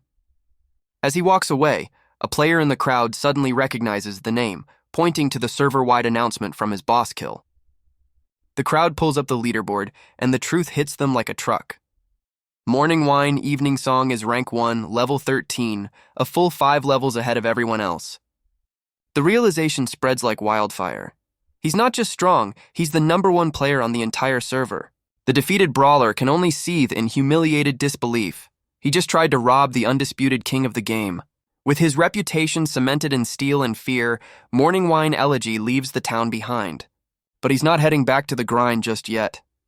He smirks, knowing there's one more piece he needs to put in place. He tracks his target to a secluded cliffside, a young girl sitting alone. "Found her," he says. He approaches her casually, asking if she knows a certain Madame Goo. But the girl immediately fires back with a fiery temper, offended at being called a little girl. Her bratty attitude is exactly what he was looking for. No doubt about it, he thinks. Leaning in, he drops the bombshell. "You're Madame Goo's daughter, Gulinger, right?" Her shock is immediate. He knows exactly who she is, and he clearly wants something. He leans in with a sinister smile and drops an absolute bombshell. "Your mother promised me that you'd marry me in 5 years." Gulinger is completely stunned. She immediately throws a tantrum, screaming at the sky while Morning Wine Elegy just sits back, enjoying the chaos he's created. The girl sprints home in tears, finding her mother, Lady Goo. "Did you really marry me off?" she cries, leaving her mother utterly confused. Just then, a familiar voice cuts in. It's Morning Wine Elegy. Lady Goo spins around, her face a mask of pure disbelief. You passed the hard difficulty trial?" He smirks. "Of course. I told you I'd come find your daughter. I'm a man of my word." Holding her child tight, Lady Goo demands to know what he wants, while Gulinger hilariously threatens to move out if he tries anything. "Move out? Morning Wine." Elegy bursts out laughing, realizing he's the first player to ever scare an NPC into threatening to leave home. He waves it off. Don't be so nervous. I just want the map for the intermediate dungeon. Lady Goo glares at him, flatly stating, I don't have that kind of thing. Morning wine. Elegy sighs. Fine. Seems like I need to show you something impressive or you won't cooperate. His eyes glow with intent as he reveals an item that emits a blinding flash of light. He holds out a massive, shimmering blue crystal, leaving both mother and daughter completely mesmerized.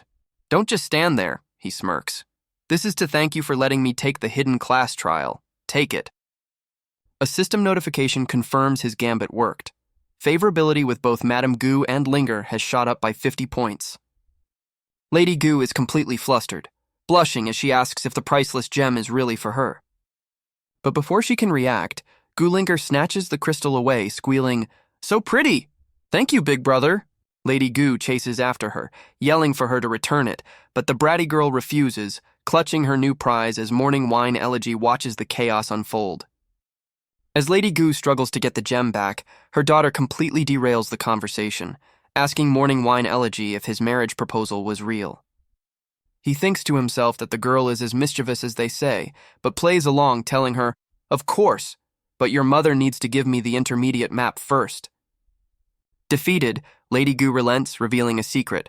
While the map is normally time-locked, the village chief has special permission to give it to players who complete difficult challenges. Hearing this, Goolinger's eyes light up. I know where the village chief's house is, she declares. I'll take you there. Meanwhile, at the village chief's house, a white-haired woman with fox ears is lazing about in the sun. A nap in the sun is the best, she sighs contentedly, dismissing the notion that it's bad for her health. Her nap is suddenly interrupted by a sound from above. With a massive crash, Goolinger lands right in front of her, screaming, Village chief, someone's here to see you! Dazed from the impact, the village chief coughs. Guess lying down really isn't good for the body. Linger, who's looking for me? Morning Wine Elegy wastes no time, stating directly, I need the intermediate dungeon map to leave the beginner village. The village chief just laughs, telling the young man not to be so rash. You're only level 13. Come back when you're level 20. Unfazed, he simply asks, What about this? And slides the priceless crystal across the table. It slides to a stop right in front of her. A sly, fanged grin spreads across her face. Trying to bribe me. Do you know why I'm the village chief? She lectures him about her upright and honest character, claiming she's doing this for his own good, while sneakily pocketing the crystal. But Goolinger calls her out immediately, demanding, Since you're so honest, give it back to Big Brother. She even tries to physically snatch it back, catching the chief completely off guard. Morning Wine Elegy smirks, thinking the girl isn't so annoying after all, and tells the chief, If this is for my own good, then just give me the map. The chief relents slightly, admitting she can see he's leveling up fast, but warns him that even the bugs in that dungeon are level 20. Going there now is a death sentence. The chief insists she can't give him the map for his own good, but Morning Wine Elegy counters, What if I can prove my strength? Her ears perk up. You really want it that badly? She leaps to her feet with a sudden burst of energy. Deal! I have a task for you. Complete it and the map is yours. He smirks, knowing he's won. The chief explains that every year, a wolf pack attacks the village, and while other players have tried to help, they can never solve the root of the problem. Because the pack is led by a terrifying alpha. The White Wolf King. Her eyes gleam as she gives him the mission. Take it down and bring me its pelt. A quest window pops up. A hard difficulty side quest to kill the White Wolf King, with the intermediate dungeon map as the main reward. Without a moment's hesitation, he accepts. As he turns to leave, he throws one last command over his shoulder. Get the map ready. With a confident smirk, he promises, I'll be back soon. But Goolinger grabs his arm, insisting she's coming along to protect him. He immediately shuts her down, telling her to go back to her mom. But she's not having it, passionately declaring she wants to help defeat the White Wolf, too. As she physically drags him away, he yells at the amused village chief to control her villagers. Suddenly, his quest updates with a new mandatory condition. He must protect Goolinger. He is not pleased. The little girl climbs onto his back like a monkey, reminding him of his fake marriage proposal to get him to agree. Worn down by her tearful persistence, Morning Wine Elegy finally caves, and she cheers in victory. And so, with his new, very talkative baggage, he heads into the forest to begin the hunt. Following the mission hints, they arrive at a dark, ominous part of the forest, which Gulinger immediately finds creepy. Suddenly, a scream pierces the silence. Up ahead, they spot signs of a battle, and Gulinger suggests they ask for directions. But the locals are busy. Stepping over the fresh kill, Morning Wine Elegy calmly asks the other players for the location of the wolves' lair. He's met with hostility from a party of 5, whose leader declares that this area is taken and he's not welcome. Taken? The warrior smirks, flexing a tattoo on his arm as he boasts about being part of the biggest guild around. The Green Snake Gang. A name that means absolutely nothing to Morning Wine Elegy. The gang leader continues his shakedown, declaring that the entire Buffalo area is their territory and demanding a fee. He then points to Gulinger, asking if she's a quest NPC, but Morning Wine Elegy coldly shuts him down. With a condescending smirk, he mocks their grinding method, calling it inefficient. The leader scoffs, defending their choice to hunt low-level wolves as a safe strategy. The tense atmosphere frightens Gulinger, but her fear turns to alarm as she senses something approaching and points it out. Morning Wine Elegy looks over, confused by her sudden warning. Suddenly, a terrifying dark presence with a glowing red eye looms over the gang members. The entire party is sent flying by an unseen force as Morning Wine Elegy dives to shield Gulinger from the blast. His eyes narrow, analyzing the new threat. He scoffs at the fallen gang, wondering how they could be so idiotic as to try and claim this territory. They were completely oblivious to the overwhelming killing intent radiating from the true area boss, the White Wolf King. In a flashback, we see another player, a masked female player, get an unpleasant surprise as she realizes the massive wolf is drooling right on top of her. It lets out a deafening roar and lunges forward to attack. The beast is sent flying back, but her party is left staring in stunned silence. Their courage shatters in an instant, and they turn and flee for their lives from the enraged monster. Back in the present, the White Wolf King huffs, its eyes glowing with pure malice. But just as Morning Wine Elegy braces for a fight, the colossal beast vanishes into thin air, leaving him completely baffled. Suddenly, a new vision flashes, another party, completely overwhelmed by a shadowy force. At the center of the carnage, the White Wolf King roars in triumph. A brutal slash. Morning Wine Elegy analyzes the beast's stats, level 20, with a staggering 4,000 health and 300 attack power, but its skills remain unknown. He realizes the wolf's vanishing act wasn't just speed, it has some other trick up its sleeve. With a glint in his eye, he prepares to test it again. But just as he draws his bow, a small hand stops him. It's Gulinger. "What are you doing?" he snaps, but she refuses to let go, yelling, "No, you can't." Their argument gives the White Wolf King the perfect chance to escape, and it bolts into the forest. As Morning Wine Elegy gives chase, Gulinger scrambles to keep up.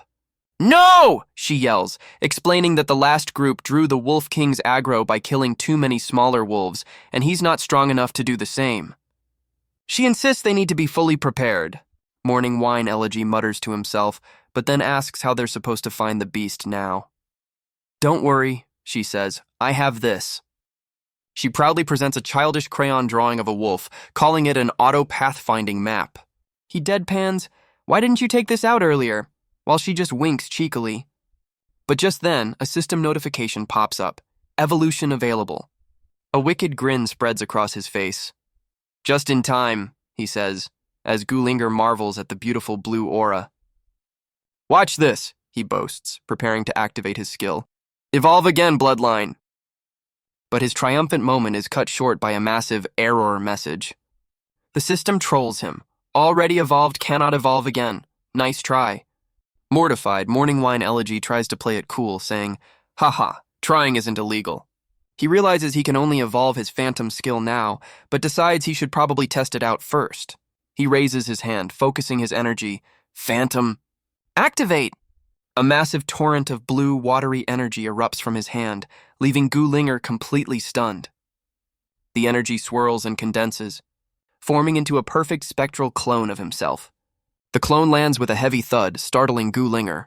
"It's another version of you made of water," she exclaims as Morning Wine Elegy smirks, impressed with his new ability.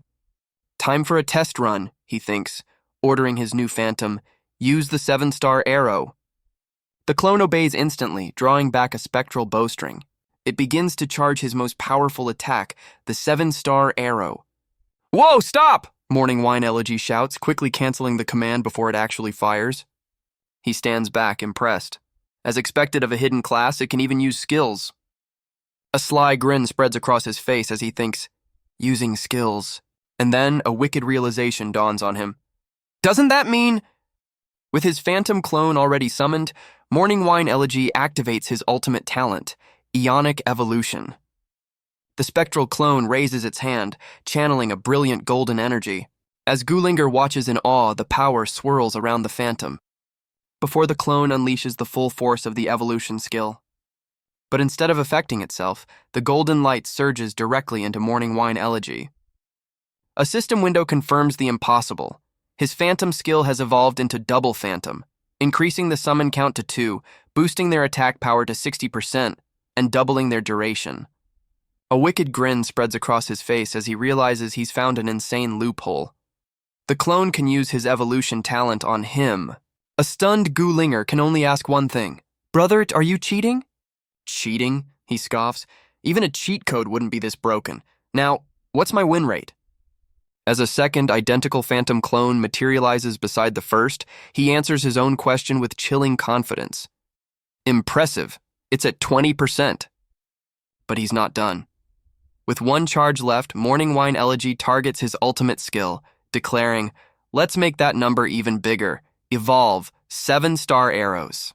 The skill transforms into 7-star flaming arrows, now dealing true damage based on max health, applying a burn, and with a reduced cooldown and mana cost. He's a little disappointed it didn't become 8 arrows, but Gulinger is practically vibrating with excitement, yelling that it's already insanely powerful.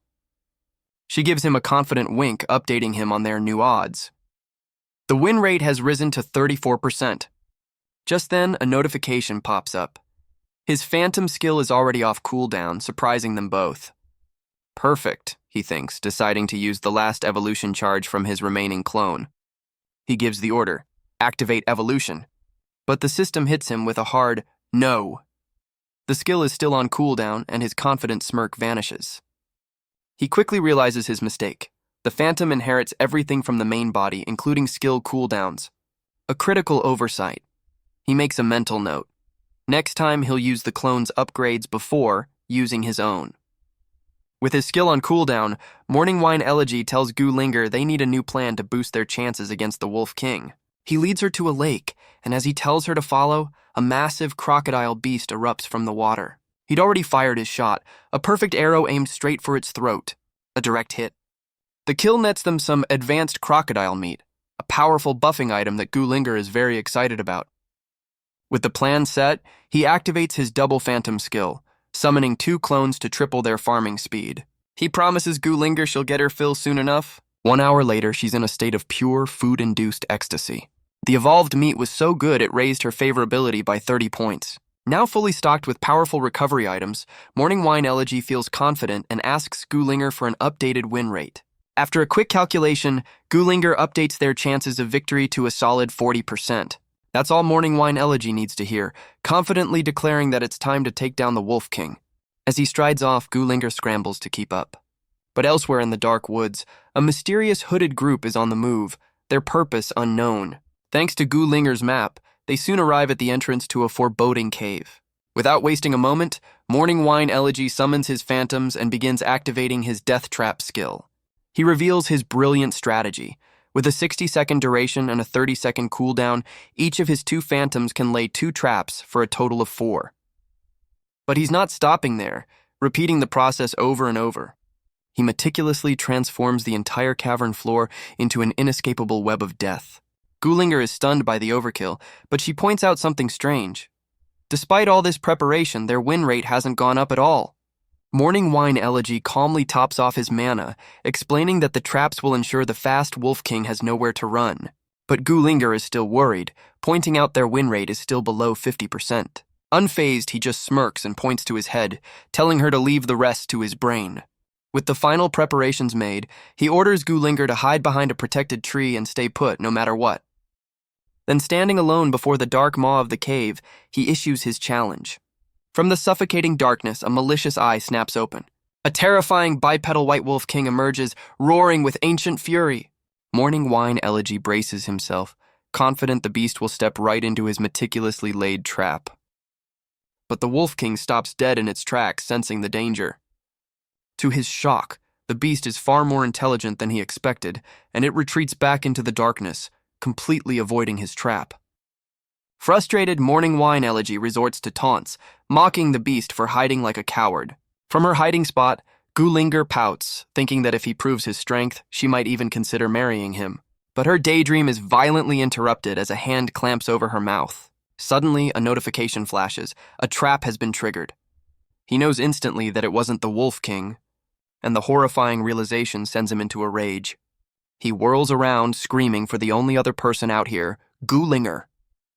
His fears are confirmed as she struggles against her captor. The mysterious hooded figures have made their move, grabbing the girl, but one of them has blundered right into his trap. Morning Wine. Elegy's eyes burn with cold fury as he orders them to let the kid go. Even captured, Gulinger is all fire, threatening them with her husband. Her captor is just confused, asking how old she even is. Morning Wine Elegy is mortified, but she keeps screaming for her husband to save her, sending him into a full-blown panic. The other kidnappers find this hilarious, openly mocking him for targeting children. The leader steps forward, cutting through the laughter with a simple question. Do you know whose land this is? Morning Wine Elegy doesn't flinch. I know. It's the Green Snake Gang. The kidnapper seems taken aback, asking why he dare trespass on their turf. And now we get the real reason they're here. His guildmates were ambushed in this very spot earlier today. He points an accusing finger, demanding to know if Morning Wine Elegy was behind the attack. Morning Wine. Elegy calmly denies everything. The fact that your brothers were taken down has nothing to do with me. Wait for them to revive and ask them yourself. The kidnapper in the cat hoodie scoffs, saying he doesn't think someone so cowardly could take out his men, and demands to know his real purpose here. It's nothing, he replies, just wandering around. The leader isn't buying it for a second, yelling that there must be a hidden boss and that all monsters and rewards in this area belong to them. Internally, Morning Wine Elegy can't believe their arrogance. Where on earth did these idiots come from? Do they really think they can beat it? He decides to use their greed, offering to let them have the hidden boss if they let Gulinger go. His plan? Let them get wiped out, then swoop in for the loot. The leader is insulted. What a joke! You're negotiating with me? Morning Wine Elegy just asks for his name. The guy puffs out his chest, introducing himself as Yang Cheng's third young master, heir to the second largest consortium and ranked 27th on the heavenly list. Morning Wine Elegy almost laughs. He recognizes the name because his own group owns 40% of their shares. Even this kid's father treats him with respect. Playing along, he feigns recognition, but the young master cuts him off, demanding all his valuables as punishment for being unruly.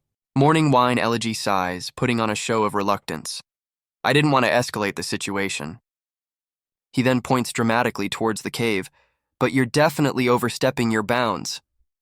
As if on cue, a blood-curdling roar erupts from the darkness, shaking the very ground.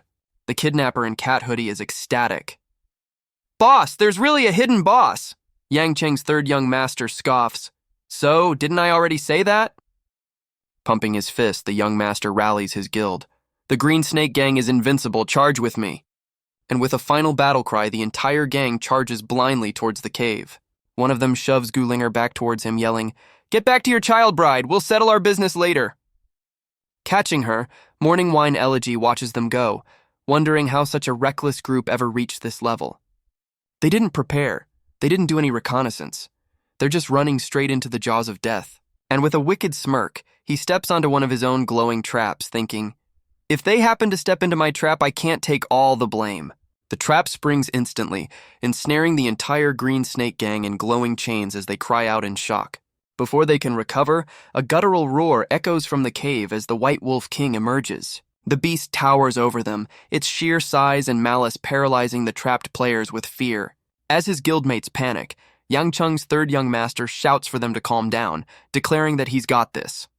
He smirks, confident that the hidden berserker giant talent he paid a fortune for will be more than enough. With a roar, he activates his skill, Transforming into a massive spectral warrior, he charges forward to clash with the equally colossal wolf. His active skill, Berserker Giant, grants him a temporary, overwhelming boost to strength, attack, and defense for 30 seconds. Watching from the sidelines, Morning Wine Elegy is genuinely surprised, thinking, "Whoa, a skill like that exists." But Gulinger is unimpressed, asking her brother if he's really going to let these fools steal their mission objective. Morning Wine Elegy smirks, deciding to let the two behemoths wear each other down. Meanwhile, the Green Snake Gang cheers for their leader, completely oblivious to the danger. Yang Chung, drunk on his newfound power, mocks the wolf, boasting that unless it can one-shot him, he's invincible.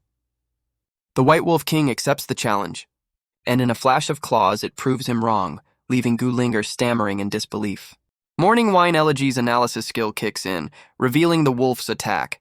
Steel Peak Claw, an 800 damage defense-ignoring strike. Yang Chung's health plummets, leaving him with a sliver of life. The colossal giant is sent flying backward, stumbling back into his terrified guildmates. Their arrogance shatters instantly, and the third young master's only command is a single panicked word: run. As the Green Snake Gang scatters, Morning Wine Elegy scoffs at the useless rabble. But the White Wolf King is far from finished, letting out a furious roar. With a single howl, it summons its pack, unleashing a tide of lesser wolves. The gang's retreat turns into a desperate flight for their lives. Their loyalty shatters as they argue, one demanding they save their boss while another screams that it's suicide. Pragmatism wins out as the man declares that even bootlicking has its limits. He offers a quick, insincere apology to the boss he's abandoning. But as he flees, he spots something unbelievable. Morning Wine Elegy is walking calmly towards the monster. In a shocking twist, the intelligent beast speaks, commending Morning Wine Elegy for his clever plan. With a predatory grin, Morning Wine Elegy accepts the challenge, declaring, "But next, your opponent will be me." On the ground, Yang Chung watches in disbelief, deciding it's much safer to just play dead. The White Wolf King's eye narrows, reflecting the image of its defiant new challenger. The summoned wolf pack closes in, a sea of fangs and claws ready to tear him apart. But Morning Wine Elegy is completely unfazed, dismissing the threat with a simple statement, "You're just wolves." A terrifying blue aura erupts around him as he roars, "But I am a tiger!" He unleashes his skill, and a massive spectral tiger of pure energy leaps from his body, slamming into the pack and instantly crushing one of the lesser wolves under its power. The White Wolf King retaliates instantly, firing twin beams of searing energy from its eyes. The attacks streak through the air with impossible speed, and for the first time, Morning Wine Elegy's confidence wavers, realizing the beast's speed is far beyond what he can handle. But the wolf is even faster, lunging forward with its ultimate skill, Steel Peak Claw. With no time to evade, Morning Wine Elegy braces for the hit, yelling that he's going all out. Gulinger watches in horror. The blow connects, shattering his shield and carving off a huge chunk of his health. But even as blood drips from his mouth, Morning Wine Elegy just smirks. He taunts the beast. "You think I couldn't dodge that?" "It was all a feint. If I dodged, I wouldn't have been able to lock onto you." His two clones appear, unleashing their synchronized ultimate, 7-star flaming arrow. A storm of golden energy rains down from the sky, blanketing the entire area in a series of devastating explosions. But when the smoke clears, Morning Wine Elegy is on the ground, exhausted, and the White Wolf King is standing over him, completely unfazed. Spitting blood, he glares up at the beast. "Enjoying it?" And it turns out the attack wasn't completely ineffective. It took off over 1,000 of the beast's HP. But the intelligent beast scoffs, revealing it's already set up illusion traps all around them. Running away is impossible. Undeterred, Morning Wine Elegy pops a consumable. Let's see who outlasts whom now. The wolf's eye glows with malice. And then in a blur of motion, it vanishes. An invisibility spell? He wonders, completely caught off guard. But it's not magic, it's pure terrifying speed. The beast slams into him, dealing a devastating blow. As his world turns upside down, he remembers. This is the same lightning-fast attack that wiped out that other party. Before he can even recover, the wolf vanishes once more. He braces for impact, as the beast unleashes a furious high-speed barrage from all sides. Each hit lands with explosive force. Coughing, Morning Wine Elegy realizes the wolf's strategy. He's not giving me any chance to heal. The beast looms over him, preparing to strike again. It lunges forward for the finishing blow, but lands right in the middle of a glowing magical circle. The trap is triggered. With a smirk, Morning Wine Elegy reveals his plan. Your teleportation is impressive, but it's only good for close-range combat. I just had to set a trap right beneath me. Now, he declares, loosing an arrow, it's my turn. The arrow lands a solid hit, but the beast just snarls in fury. With a deafening roar, it shatters the magical chains holding it down. And in a flash, it claws Morning Wine Elegy, dealing a massive 800 damage. But even as he spits blood, our hero smirks. I knew traps wouldn't be able to restrain you. That's why I didn't dodge. I used my body to keep you in place. 3 seconds, that's all I need. As the wolf looks up, it sees not one but 3 figures floating above it. He took the hit on purpose, to ensure the beast was perfectly positioned for the real trap. Morning Wine Elegy and his clones draw back, unleashing their ultimate skill, 7-star Flaming Arrow. With a final chilling command, he lets the volley fly. Die! 21 flaming arrows rain down in a synchronized apocalyptic volley. Elsewhere in the forest, 2 other players are planning their next hunt. But before they can move, a cataclysmic explosion rocks the entire zone. They stare in disbelief. A mushroom cloud? Is someone using a nuke hack? Back at Ground Zero, Gulinger can only watch in absolute awe. The White Wolf King lies defeated in a massive crater, its health all but gone. Big Brother won, she cheers. But Morning Wine Elegy is already analyzing his performance, noting that 9 of his arrows missed their mark. He's not celebrating, he's calculating how to be even more perfect next time. Gulinger urges him to land the final blow, but as he heals, he calmly tells her, "Don't rush, we're not done yet." Because he knows someone is still watching. The kidnapper in the cat hoodie, still playing dead, wonders what happened. He decides to keep up the act, completely unaware he's the something left to do. The kidnapper sits up in disbelief, asking if he actually killed the Wolf King. Morning Wine Elegy coolly replies, "Pretty much, he's barely hanging on." Instantly, the tough guy act vanishes, and he's on his knees, groveling and begging for his life. Morning Wine Elegy offers to spare him, even dangling the wolf's experience points as a reward, and the kidnapper's eyes light up with hope. But of course, there's a catch. He needs a favor, a task he can't reveal just yet, promising to find a way to inform him when the time comes. And to seal the deal, he shoves his crossbow right in the kidnapper's face, demanding an answer. But this isn't just about a random player, it's part of Mr. Shen's grander scheme. He knows Xiao Tiankai will soon move against him in the real world, and he needs pawns to buy time. Because in 6 months, the game becomes reality, and he needs to be ready. The kidnapper, however, is smarter than he looks. He calls the bluff, pointing out that an immediate yes would just get him killed. Morning Wine Elegy cracks a knowing smirk. He respects the hustle, admitting that an unconditional agreement can't be trusted. He adds that he'd never rely on someone who isn't greedy. Seeing he's dealing with a fellow schemer, the kidnapper grins, ready to talk real business. The kidnapper lays out his terms, help him become the new leader of the Green Snake Gang, and he'll be the perfect pawn. Without another word, Morning Wine Elegy turns and unleashes a final, devastating punch on the downed White Wolf King. A massive explosion of light erupts from the impact. The beast is completely vaporized. With the deed done, he looks back coldly and says, "Deal." The kidnapper is instantly showered in rewards, rocketing from level 8 to 10 and earning the Wolf Slayer title.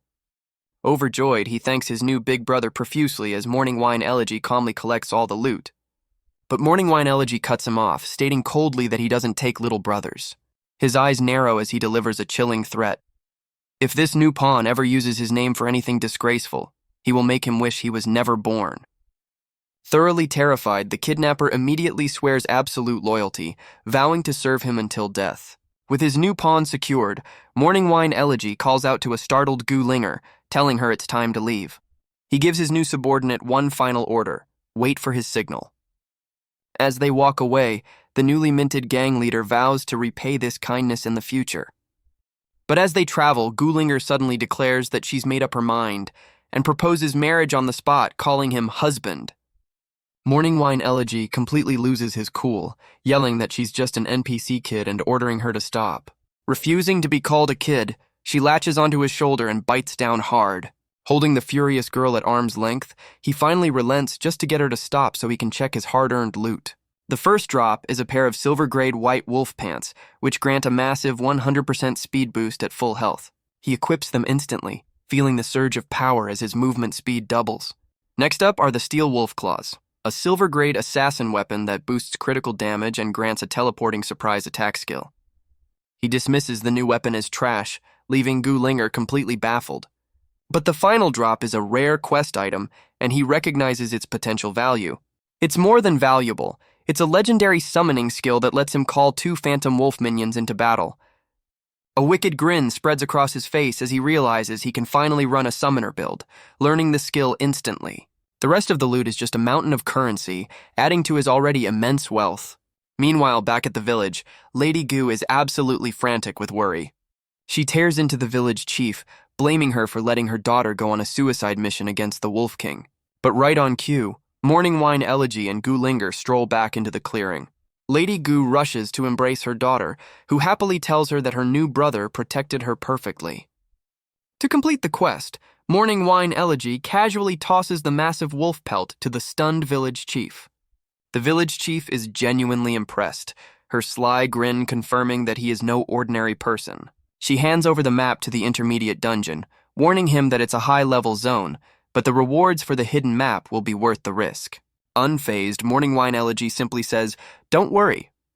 But as he turns to leave, a sad Gu Linger asks if he's really going.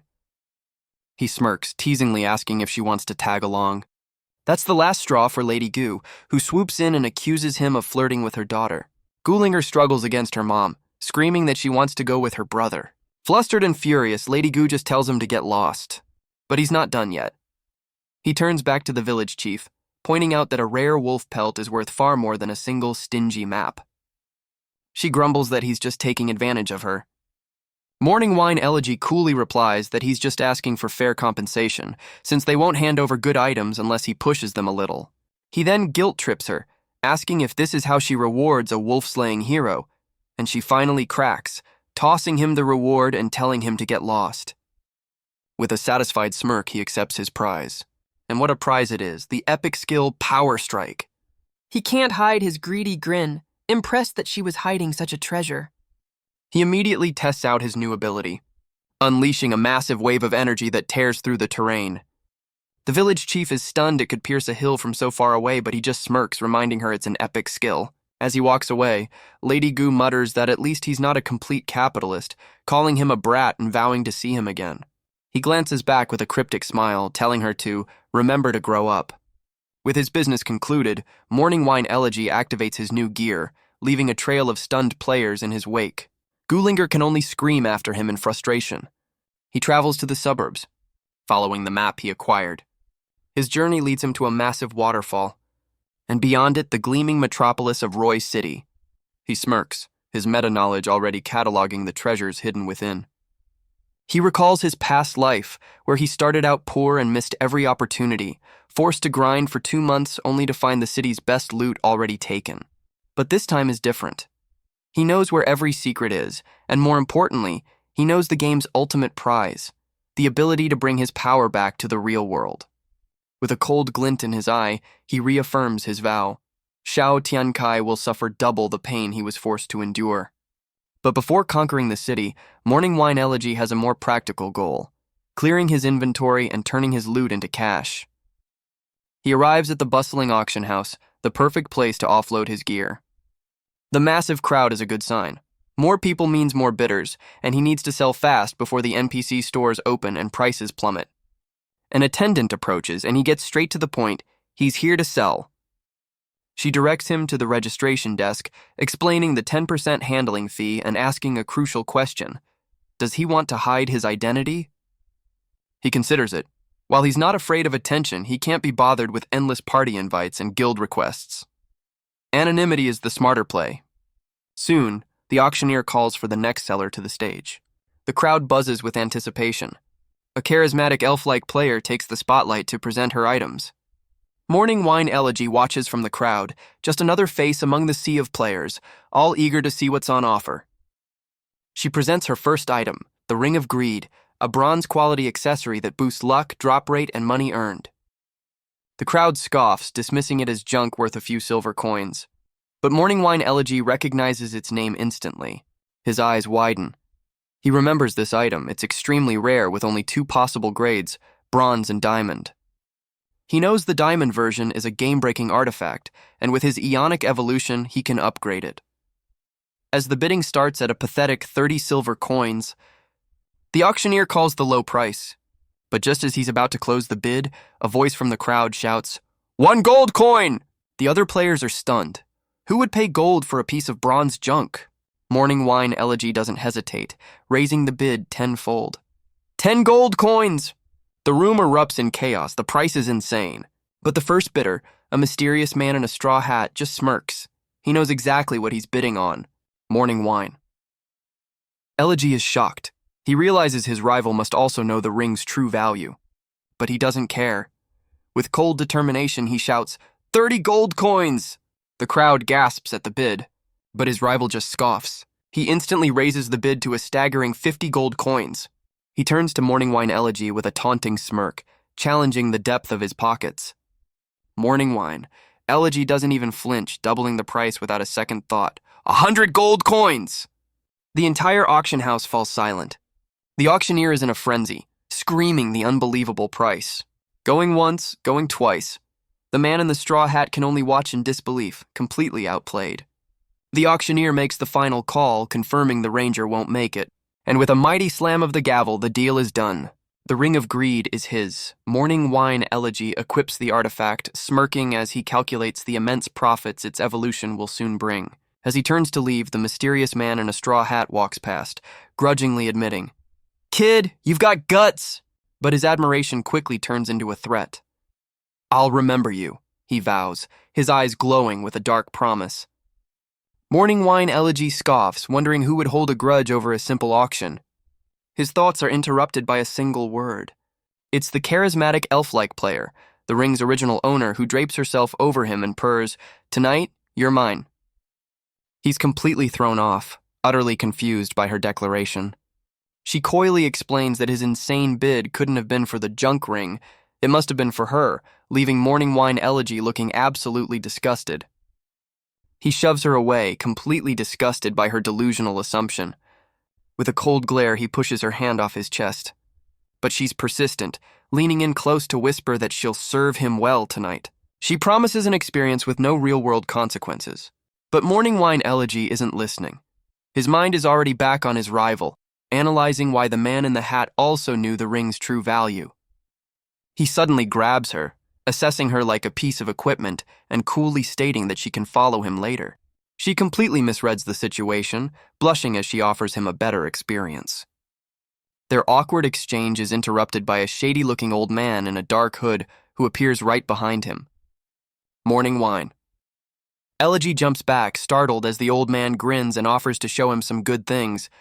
His interest piqued, he agrees to see the man's wares, leaving the charismatic elf-like player fuming in the background. The shady old man internally gloats, thinking he's found a naive rich kid to swindle. He presents his wares, a collection of mostly low-tier bronze gear and a single silver bow. Morning Wine Elegy looks on with utter disgust, thinking the items are complete garbage. The old man tries to sell him the silver bow for an absurd 2,000 gold, but Morning Wine Elegy flatly refuses. His friendly facade shatters as he explodes in rage. He grabs Morning Wine Elegy by the collar, threatening to teach him a lesson. The old man snarls, giving him an ultimatum, buy his junk or get a beating. But he's picked the wrong target. Morning Wine. Elegy's eyes glow with cold fury as he asks, "You're asking for death?" Before he can act, the charismatic elf-like player steps in, telling the old man to back off. She coolly reminds him that private deals are forbidden here, and that the auction house security has been watching them this whole time. And just like that, a very muscular bunny girl security guard appears, followed by a towering knight who roars at the swindler, calling him an ignorant fool. Morning Wine Elegy watches, thinking that if fighting wasn't forbidden here, he'd have already sent the old man to the respawn point. With the situation handled, he turns to the elf-like player. "Since you belong to me tonight," he says, "you'll do whatever I say, right?" She completely falls for it, blushing as she eagerly agrees. He lays out his plan. She'll stay and watch the auction for him with a critical mission to buy every single refining chip that appears. She's stunned. You want me to camp the auction house? He butters her up with flattery, telling her that with her looks no one would dare compete with her for bids. She's internally fuming, offended that the great Triple Diao Chan is being asked to do grunt work. No way, she thinks. But when he offers to pay her extra for her trouble, her resolve crumbles instantly, and she asks where she can find him when the job is done. Don't worry about it, Morning Wine Elegy says coolly over his shoulder. I'll come find you. Triple Diao Chan is completely smitten, swooning that a confident, rich, and handsome guy is just the best. With his agent secured, he walks off, his meta-knowledge confirming his plan. Refining chips are a key material that most players currently treat as junk. But that's only part of the puzzle. He knows the final step is to upgrade his gear. He arrives at a workshop with a loud thud. Inside, he finds a burly blacksmith having a complete and utter meltdown. The man is curled up in a corner, sobbing that his hammer is gone and his life is over without it. A voice cuts through his despair. Yo! Morning Wine Elegy stands before him, holding a massive, ornate hammer. Looking for this? The blacksmith's despair instantly turns to manic joy, screaming, Yes, exactly! How did you find it? Overjoyed, the blacksmith raises his hammer high, shouting his thanks. To show his gratitude, he offers to upgrade any piece of Morning Wine Elegy's gear for free. This was all part of the plan. Morning Wine Elegy's meta-knowledge told him this hidden quest not only offered a free upgrade, but also access to a vendor for low-level materials. With a grin, he hands over his bow, asking the blacksmith to max it out so he can skip the tedious grind for monster parts. The blacksmith roars his approval. 20 minutes later, Morning Wine Elegy waits with a confident smirk. The blacksmith calls out, Brother, it's done! Surprised by the speed, Morning Wine Elegy eagerly asks to see the result. The blacksmith explains he could only get it to level 10 due to a lack of materials, but as Morning Wine Elegy holds the glowing bow, he can already feel the difference. He's not worried, coolly stating that level 10 is more than enough since he'll be switching to a new weapon soon anyway. With his business concluded, Morning Wine Elegy leaves the city. He considers his next move, noting that the Roy City area has a boss-level cap of 60, making it too dangerous for now. But just as he decides to wait for his evolution skill to cool down, an arrow is knocked in the shadows. A blinding bolt of energy streaks through the forest, aimed directly at his head. With a grunt of effort, Morning Wine Elegy twists away, the force of the blast grazing his cheek. The arrow slams into a tree, leaving a glowing crystal embedded in the wood. Turning to face his ambusher, he calmly says, You're amazing. The attacker steps out of the shadows. It's the mysterious man in a straw hat from the auction, shocked that his ambush failed. Morning Wine Elegy recognizes him instantly, coolly confirming that he was his rival from the bidding war. The straw hat man smirks. A misunderstanding? Sorry, it's too late now. Morning Wine Elegy remains stone-faced, challenging him. So what do you want to do? With a scoff, the man lets out a sharp whistle. On his signal, 3 more figures emerge from the shadows surrounding their target. Morning Wine Elegy is caught off guard.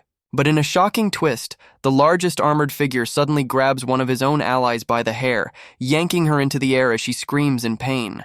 The ambush immediately collapses into chaos as the armored figure betrays his team, grabbing Triple Diao Chan and yelling at the Straw Hat Man, Hey, why are you grabbing her? She still has work to do for me. Unfazed, the Straw Hat Man turns his attention back to Morning Wine Elegy, sneering, 100 gold coins for a piece of bronze? Since you're so rich, why not share your gear with my brothers? Held tight, Triple Diao Chan desperately explains, Sorry, the money and the refining chips, they were all stolen. A flashback reveals the truth. The shady old man from the auction house had cornered her, snarling, You think just because you won't buy my stuff I can't get your money? Back in the present, the armored figure's rage explodes. Calling you a bitch just now for ruining my plan, he roars, brutally kicking her to the forest floor. The shady old man smirks, approaching his leader. Oh, we meet again, big boss. Morning Wine. Elegy's voice cuts through the tension, cold and sharp. She's helping me tonight, so she's with me now. He narrows his eyes. Rob me, I don't care, but you will not lay a hand on my people in front of me. The entire crew, the armored boss, the shady old man, and another female accomplice, stare back, completely unmoved. The Straw Hat Man laughs maniacally. Hitting people? That's nothing. Now we'll put on a real show for you. The armored boss looms over Triple Diao Chan, grabbing her to drag her back to her feet. As the armored boss moves in, Triple Diao Chan screams in terror, but he's too late. Morning wine. Elegy's eyes blaze with cold blue light. A cage of crackling energy erupts from the ground, trapping the entire ambush party in an instant. The Straw Hat Man is caught completely off guard. A powerful strike illuminates the entire forest. Morning wine. Elegy draws his bow, his voice dripping with venom. Die, you scum! But the Straw Hat Man is already moving, leaping through the air to intercept the attack. Don't even think of using that move! His blades slam into the energy field, creating a blinding explosion of light. He's shocked by the sheer force of the blow. With a furious slash, he tears through the energy, but the battle has just begun. Morning Wine Elegy looks down on him with utter contempt. You're too slow. The female ambusher is in complete shock. No way! The Straw Hat Man stumbles back, reeling from the impact.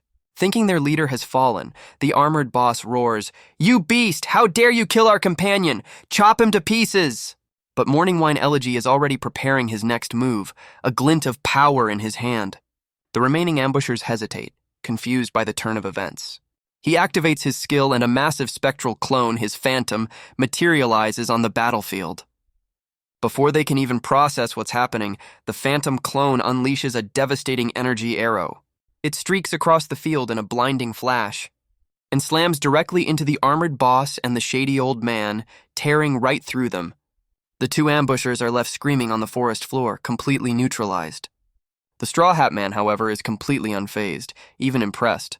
Amazing! I never expected you to be this strong. He casually dismisses his fallen comrades as expendable small fry and introduces himself as Shibusha, fifth on the server ladder, revealing he's already used a skill to analyze his opponent.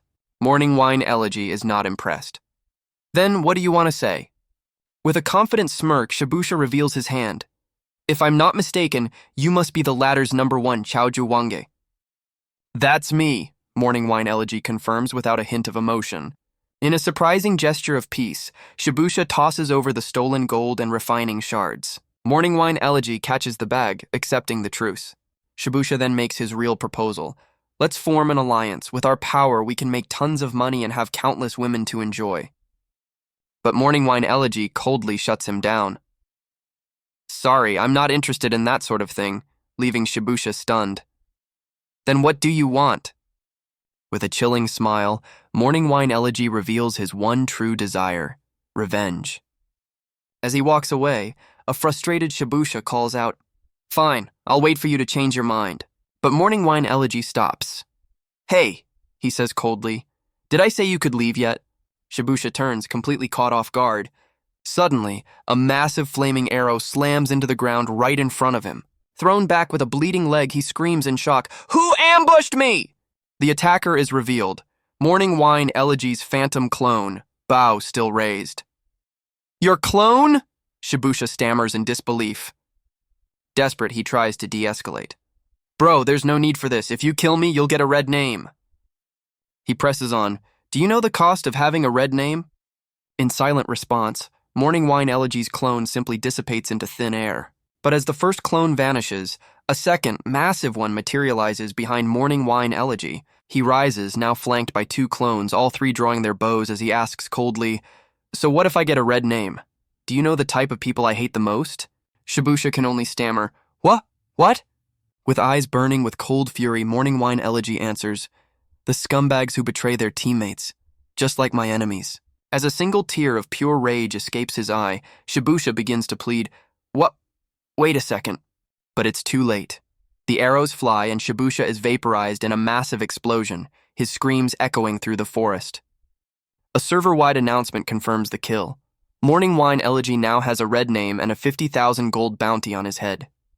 The news spreads instantly, leaving players across the server in absolute shock.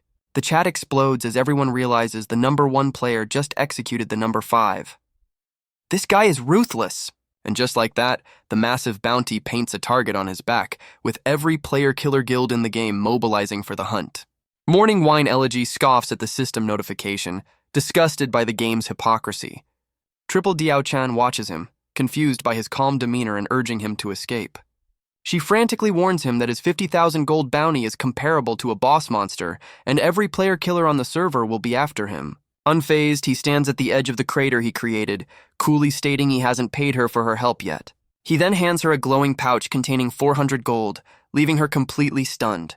Clutching the bag, she blushes and whispers that with just a little more, she can finally be free.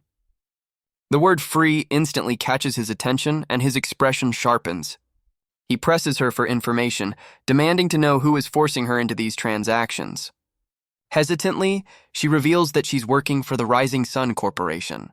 The name hits him like a lightning bolt, as Morning Wine Elegy realizes with utter shock that the culprits are part of his own real-world company. Overwhelmed, Triple Diao-chan apologizes, insisting she can't say anything more.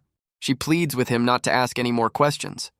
Seeing her distress, Morning Wine Elegy's expression hardens as he agrees not to force her. But in a shocking move, she suddenly leans in and kisses him on the cheek. The number one player is left completely stunned and blushing. With a seductive smile, she thanks him for his kindness, promising to repay him and calling him my hero. Then, with a quick goodbye, she runs off, leaving him to process what just happened. His mind races, connecting the Rising Sun Corporation to the one person he knows is monstrous enough to be behind this. His nemesis, Xiao Tiankai. A fiery power gathers in his hand as he vows to find out the truth as soon as he returns, and his rage erupts in a massive fiery explosion, a clear promise of the storm he's about to unleash. As the flames of his fury die down, Morning Wine Elegy stands alone, a storm of power still swirling around him.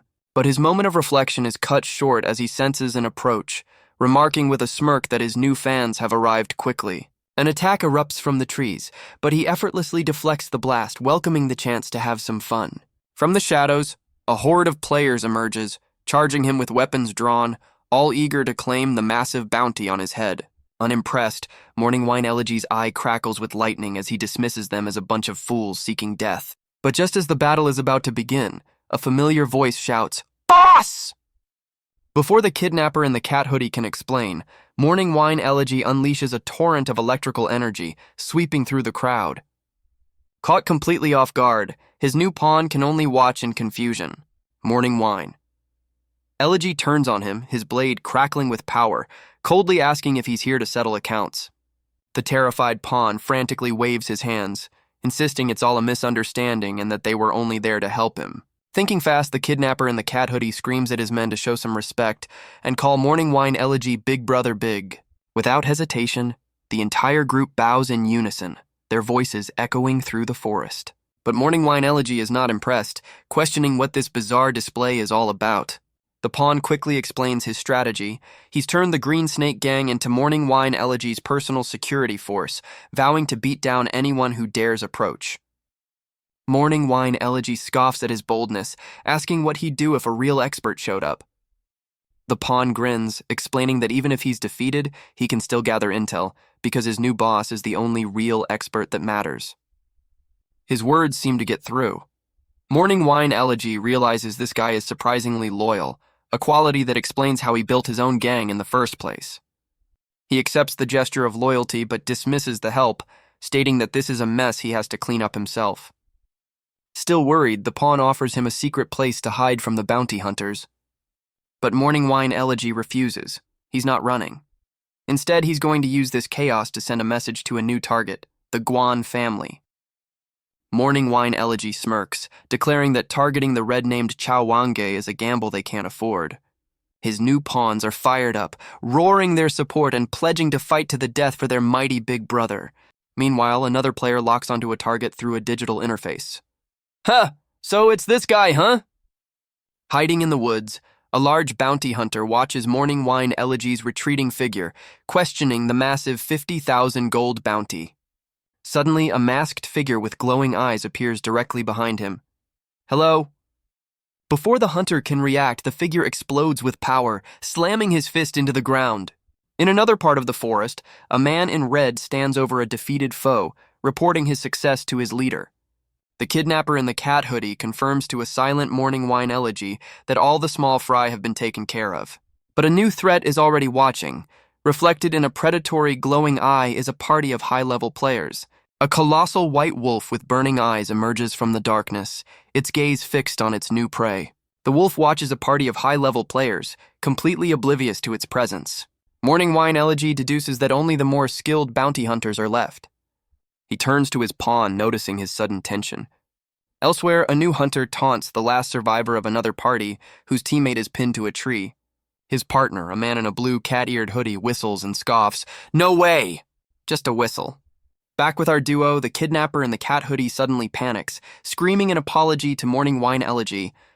He asks what their next move is, but his master simply whistles into the night.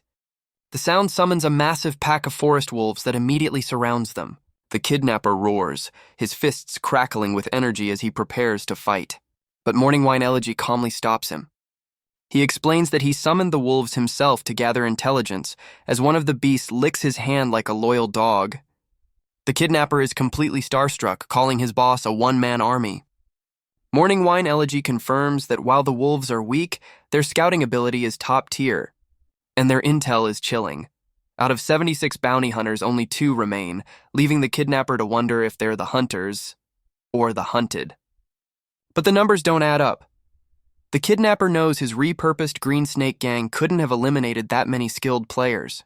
Morning Wine Elegy reveals the terrifying truth. It was my phantom that did it. In a flashback, we see his phantom clones unleashing hell upon the unsuspecting bounty hunters. The 2 spectral copies moved with perfect deadly coordination, overwhelming their targets with a barrage of energy arrows. The forest erupted in a cataclysmic explosion as the clones wiped the remaining hunters from the face of the server. The kidnapper is completely starstruck, stammering, "Big brother, you're amazing. It's just a shame my brothers didn't hold out." But Morning Wine Elegy offers no comfort, only cold, hard logic. Get stronger or you'll drag everyone down. Suddenly, a voice cuts through the silence as 2 new figures emerge from the woods. The last 2 survivors. The woman smirks. "Finding you, this red name, is really troublesome." Morning Wine Elegy activates a skill and instantly identifies his opponents. Cruel King, ranked 23rd, and Haiji, the 8th-ranked player on the entire server. He scoffs, "No wonder you 2 managed to survive." Then, in a shocking move, he shoves his new pawn forward, ordering him to fight them alone. This isn't a battle. It's a test to see if his new piece is even worth keeping on the board. Terrified but resolute, the kidnapper accepts his master's command. Haiji sizes up Morning Wine Elegy, noting another ranger on the field and wondering whose arrow is faster. The kidnapper tries to put on a brave face, warning them to stay back. But Haiji isn't fooled, dismissing him as a mere dog sent to test her while the real expert watches from the back. Cruel King agrees, calling Morning Wine Elegy a coward and vowing to take his pawn's head. From the shadows, their target simply scoffs. Enraged by their arrogance, the kidnapper lets out a furious scream. He charges forward, declaring himself the leader of the Green Snake gang, ready to teach them a lesson. But before he can even act, a massive shadow fist slams into him, crushing his body and wiping out 1/3 of his health in a single blow. Haiji lowers her hand, a summoning card floating before her. "Shut up, you weakling," she sneers, revealing her terrifying power. But the kidnapper grits his teeth, refusing to be humiliated. He unleashes his hidden skill, transforming into a monstrous, rampaging giant. With a furious roar, the beast charges forward, swinging a massive fist straight at Haiji. Unfazed, Haiji calmly prepares another spell. The giant's electrified fist smashes into its target, but his face contorts in pure shock. His attack was completely stopped by a massive shadow giant that appeared from nowhere, leaving him stunned by its resilience. Haiji smirks, boasting that her summon's defense is absolute. This is the true power of a shadow summoner. Watching the stalemate from a distance, Morning Wine Elegy simply says, "Interesting." He calmly assesses the situation, admitting that her ability is indeed impressive. But Morning Wine Elegy was never the target, as he turns to face Cruel King, who has appeared behind him, and asks, "Do you agree with that?" Cruel King is stunned, realizing his epic-level teleportation skill was somehow detected. Before he can react, 2 of Morning Wine Elegy's phantom clones materialize and surround him. They grab him in an instant, slamming him violently into the ground. One clone pins the helpless hunter to the floor with its foot as Morning Wine Elegy orders him to be quiet. With a chilling glare, he promises to deal with Cruel King slowly after the main show is over. Even his pawn is stunned by the casual display of absolute dominance. Back on the main battlefield, the 2 giants clash in a massive explosion of purple energy that shakes the forest. The rampaging giant roars, its body transforming, becoming even more monstrous and beast-like. It unleashes a desperate, furious punch, smashing into the shadow giant's absolute defense. The sheer force of the shadow giant's defense sends the rampaging giant stumbling back, the ground cracking under the immense pressure. He can't believe it, admitting in shock that for the first time, he's been completely outmatched in pure strength. But refusing to accept defeat, he gathers his power for another assault. He slams his fists into the ground, drawing on the earth itself. A wicked grin spreads across his face as he realizes his advantage, boasting that luckily he's faster than it. With a roar, he encases his arms in massive stone gauntlets, transforming into a living siege engine. From a distance, Haiji's shadow giant scoffs, accusing him of playing dirty. But Haiji herself has appeared, perched on his new stone armor, calmly asking why he's risking his life like this. She offers a tempting deal. Team up with her to take down the red-named Morning Wine Elegy and split the massive 50,000 gold bounty. Her words only enrage him. He roars that he would never betray his brothers, declaring that Morning Wine Elegy is the big brother he's chosen to follow, a man of principle. Haiji sighs, her patience worn thin. Fine. If you don't want to join, then don't. But opposing me is a bit much, don't you think? With a cold smile, she declares, then I'll just send you back to the respawn point. Her shadow giant winds up, its massive stone fist crackling with dark energy as it prepares to strike. The two titans collide in a cataclysmic explosion of purple light. The shadow giant's monstrous face roars with fury. And the pawn is sent flying, his stone armor shattering under the immense force. He crashes to the ground, but Haiji is surprised he's still conscious. To think you still have some breath left, fine. Bloodied but defiant, the pawn glares up at her, vowing, then let me show you how I will deal with him. But Haiji simply pins him to the ground with her foot, coldly ordering him not to move. From the sidelines, Morning Wine Elegy watches the entire exchange, his loyal pawn now utterly defeated. His master simply watches, his expression unreadable. Haiji's patience has run out. You are really annoying, she snaps.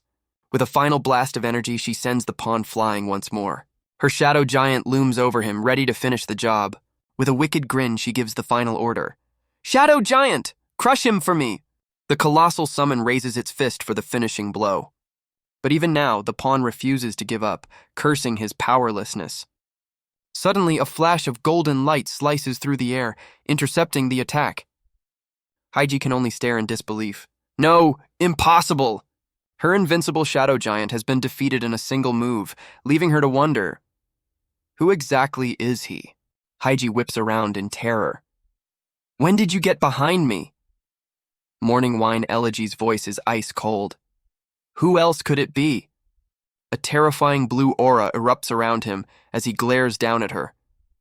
Daring to treat my underling like this, do you know what the price is? From the ground, his loyal pawn cries out in relief, Big brother! Stunned by his immense pressure, Haiji demands, Who are you? At your level, it's impossible to have such power. He asks if she really needs his bounty that badly, and she scoffs, Of course it's my guild's startup fund. Purple energy swirls around her fist as she declares, Moreover, it's about to go straight into my pocket. She unleashes her ultimate move, trapping him in a massive vortex of pure shadow energy. Haiji cackles, completely confident in her victory. You can't escape my shadow swamp, you'll be dead in under 5 seconds. But inside the storm, Morning Wine Elegy is completely unfazed as his health ticks down. Interesting. He casually strolls out of the attack, leaving Haiji speechless. But not impressive enough. Morning Wine Elegy looms over her, his voice dripping with contempt. Do you have any other tricks? Haiji's brain completely short-circuits. He already knows everything, recalling that her guild was one of the strongest in his past life, and that his nemesis, Xiao Tiankai, only rose to power by leeching off her resources. Instead of killing her, he makes an offer. Double the money to form a guild for him, or an immediate trip to the respawn point. Seeing a golden opportunity, Haiji's confidence returns with a smirk. Then, I'll definitely choose one. Morning Wine Elegy dismisses her, ordering her to form the Lingyun Guild with the funds he'll send later. Stunned by his casual display of wealth and power, she can only watch him go. I hope you keep your word. With the 8th-ranked player now under his thumb, he turns to his loyal pawn, tossing him a recovery potion. The cat hoodie kid chugs it down, and in a flash of light, he's back on his feet, screaming, "Fully revived!" Morning Wine Elegy coldly orders his pawn, "Now that you've recovered, go finish the job." His target, the captured and helpless 23rd ranked player, Cruel King. A wicked, gleeful grin spreads across the cat hoodie kid's face. He looms over his victim, taunting him for his earlier arrogance. With a ball of energy crackling in his hand, he delivers a final chilling warning. "Don't ever target my big brother again." Cruel King's pleas are cut short, and with the kill secured, the pawn's rank skyrockets from 26th all the way to 22nd on the server. Just then, Morning Wine Elegy is forcibly logged out, realizing he's been playing for 15 straight hours. Back in his VR pod, he reflects that his preparations are nearly complete. Tomorrow, he heads to Roy City. His next goal, level up, and then find a way to bring his sister into the game so they can dominate together. He even considers the class his sister should play, thinking back to the charismatic elf he met at the auction house. A fleeting memory, but he pushes the thought aside. First, there are more important matters to attend to in the real world. He immediately makes a call, summoning his subordinate Da Cheng to his office. Moments later, a man in a sharp suit arrives at his door. Da Cheng enters, asking what's so urgent. Mr. Shen's face is cold as he gives his command, "Investigate Xiao Tiankai's subordinates and dig up all their dirt." Da Cheng grins, thrilled to see the fire back in his boss's eyes. "All right, it's great to see you haven't given up." With his orders given, Mr. Shen waits, his plan for revenge now officially in motion. Da Cheng turns to leave, promising to collect the information right away. Alone, Mr. Shen takes a sip from his mug, muttering, "This is just the beginning." A wicked glint flashes in his eyes as he promises that the best is yet to come. His sister, Shenqing, appears at his door, asking what he's planning to do. The next day, as a maid helps him dress, he casually announces he's attending a board meeting, much to Shenqing's surprise. Overjoyed, she throws her arms around him, exclaiming that her motivated older brother is finally back. But her happiness quickly fades to concern, reminding him that since his incident, the board appointed Xiao Tiankai as the acting chairman. Mr. Shen is unfazed, revealing he already knows that keyboard members were bought off by his rival. He gently reassures his sister, explaining he's going this time to let them know he's still alive. A cold, confident smile spreads across his face as he vows to remind them who really has the final say in his company. Shenqing is left speechless, her concern for her brother evident. Meanwhile, at the company headquarters, a board meeting is already in session. Xiao Tiankai, the acting chairman, confidently calls for a vote on a new project. Two board members, Uncle Chi and Amber, immediately raise their hands in favor. One by one, the other members fall in line, giving their unanimous approval. Xiao Tiankai smirks, gloating internally about how easily he's manipulated the board and officially greenlights the project. But a lone voice of dissent cuts through the celebration. Xiao Tiankai feigns surprise, condescendingly asking the dissenter, a man named Uncle Hai, why he's against the plan. Uncle Hai explodes in fury, declaring the project is madness that will ruin the company's reputation and goes completely against the strategy Mr. Shen put in place. Xiao Tiankai coldly dismisses his concerns, calling Mr. Shen's strategy outdated and declaring that what they need now is absolute victory before giving the old man a chilling ultimatum. "Either support it," he snarls, his eyes glowing with menace, "or get the hell out of here." But Uncle Hai slams his fist on the table, roaring that Xiao Tiankai had better stop his barking.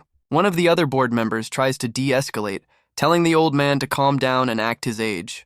He coldly dismisses the outburst, stating that with a 7-1 vote, the project is passed. But just as he finalizes the decision, a powerful voice cuts through the room. "I oppose." The board members turn in shock, as Xiao Tiankai's smug expression melts into pure disbelief. Mr. Shen, the true chairman, has arrived, coolly asking from his wheelchair, "What? Can't I come? I thought I was still the chairman?" Xiao Tiankai quickly recovers, putting on a fake smile and claiming everyone is excited for his return, as the other members nervously agree. He continues the charade, patronizingly suggesting that Mr. Shen's health is the priority and that he shouldn't have to trouble himself with such minor project decisions.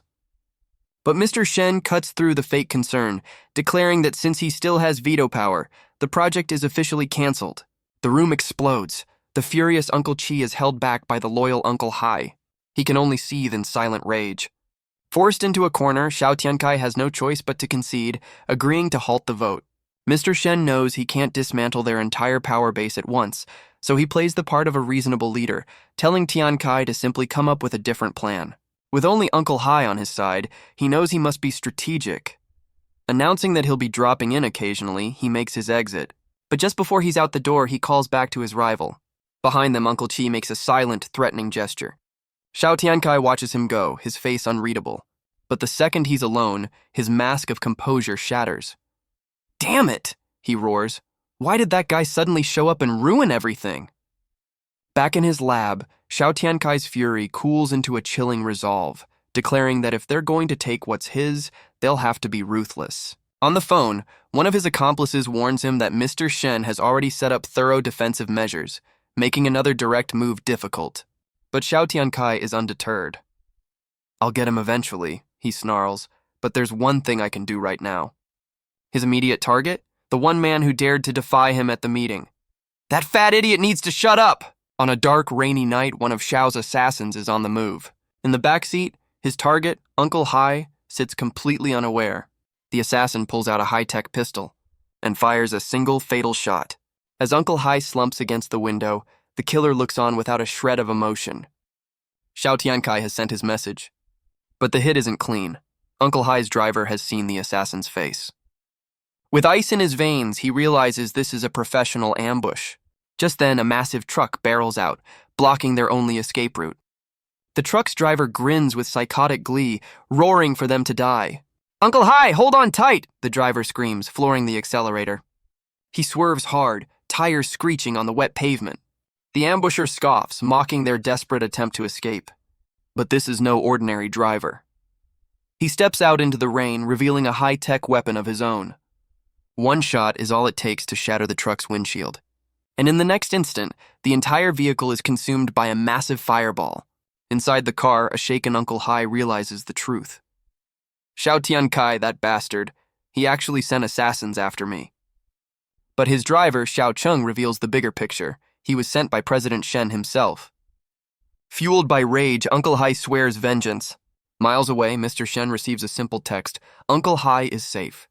His real-world move complete, he turns his attention back to the game. With a smirk, he puts on his headset, declaring, "It's my turn to perform now." He logs in, arriving at the dazzling high-level metropolis of Roy City. But as soon as he materializes, he's bombarded by system alerts. He glances around, unimpressed, as expected. His path forward is blocked.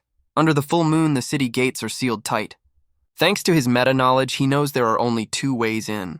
The first is to sneak through a back entrance, fighting high-level trolls but skipping the main story. The second is to follow the main quest and help defend the city against the nightly demon army assault. Doing so would earn him an invitation to join the Roy City Guard and unlock the hidden map, Demon's Nest.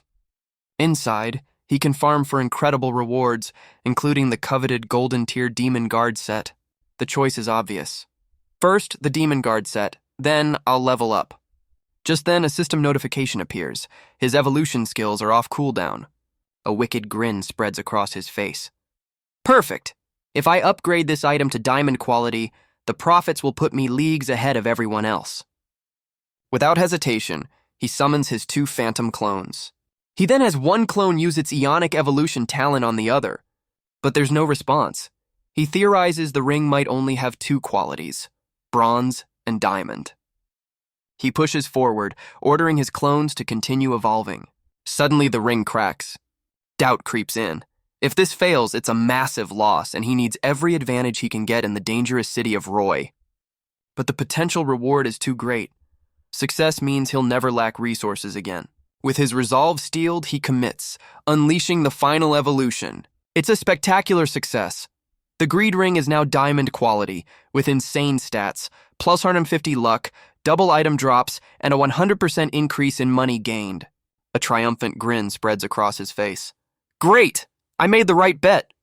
With his ultimate farming tool secured, he settles in to wait. Everything is ready. Now I just have to wait until midnight. And right on cue, the clock strikes 12. Outside the walls of Roy, a monstrous army gathers under the moonlight. Perched on a cliff, Morning Wine Elegy hears the rumble. Finally, it's starting. Inside the city, the defenders stand ready for battle. Their commander rallies the troops, his voice echoing with resolve. The first demon makes its presence known, its colossal foot shaking the very ground. A grotesque horde of high-level demons emerges from the forest, a terrifying sight for any normal player. But for Morning Wine Elegy, this is a golden opportunity. The biggest one is level 30. Perfect. With a final command, the city commander leads the charge to defend his home. The battle erupts in a chaotic clash of steel and monster hide.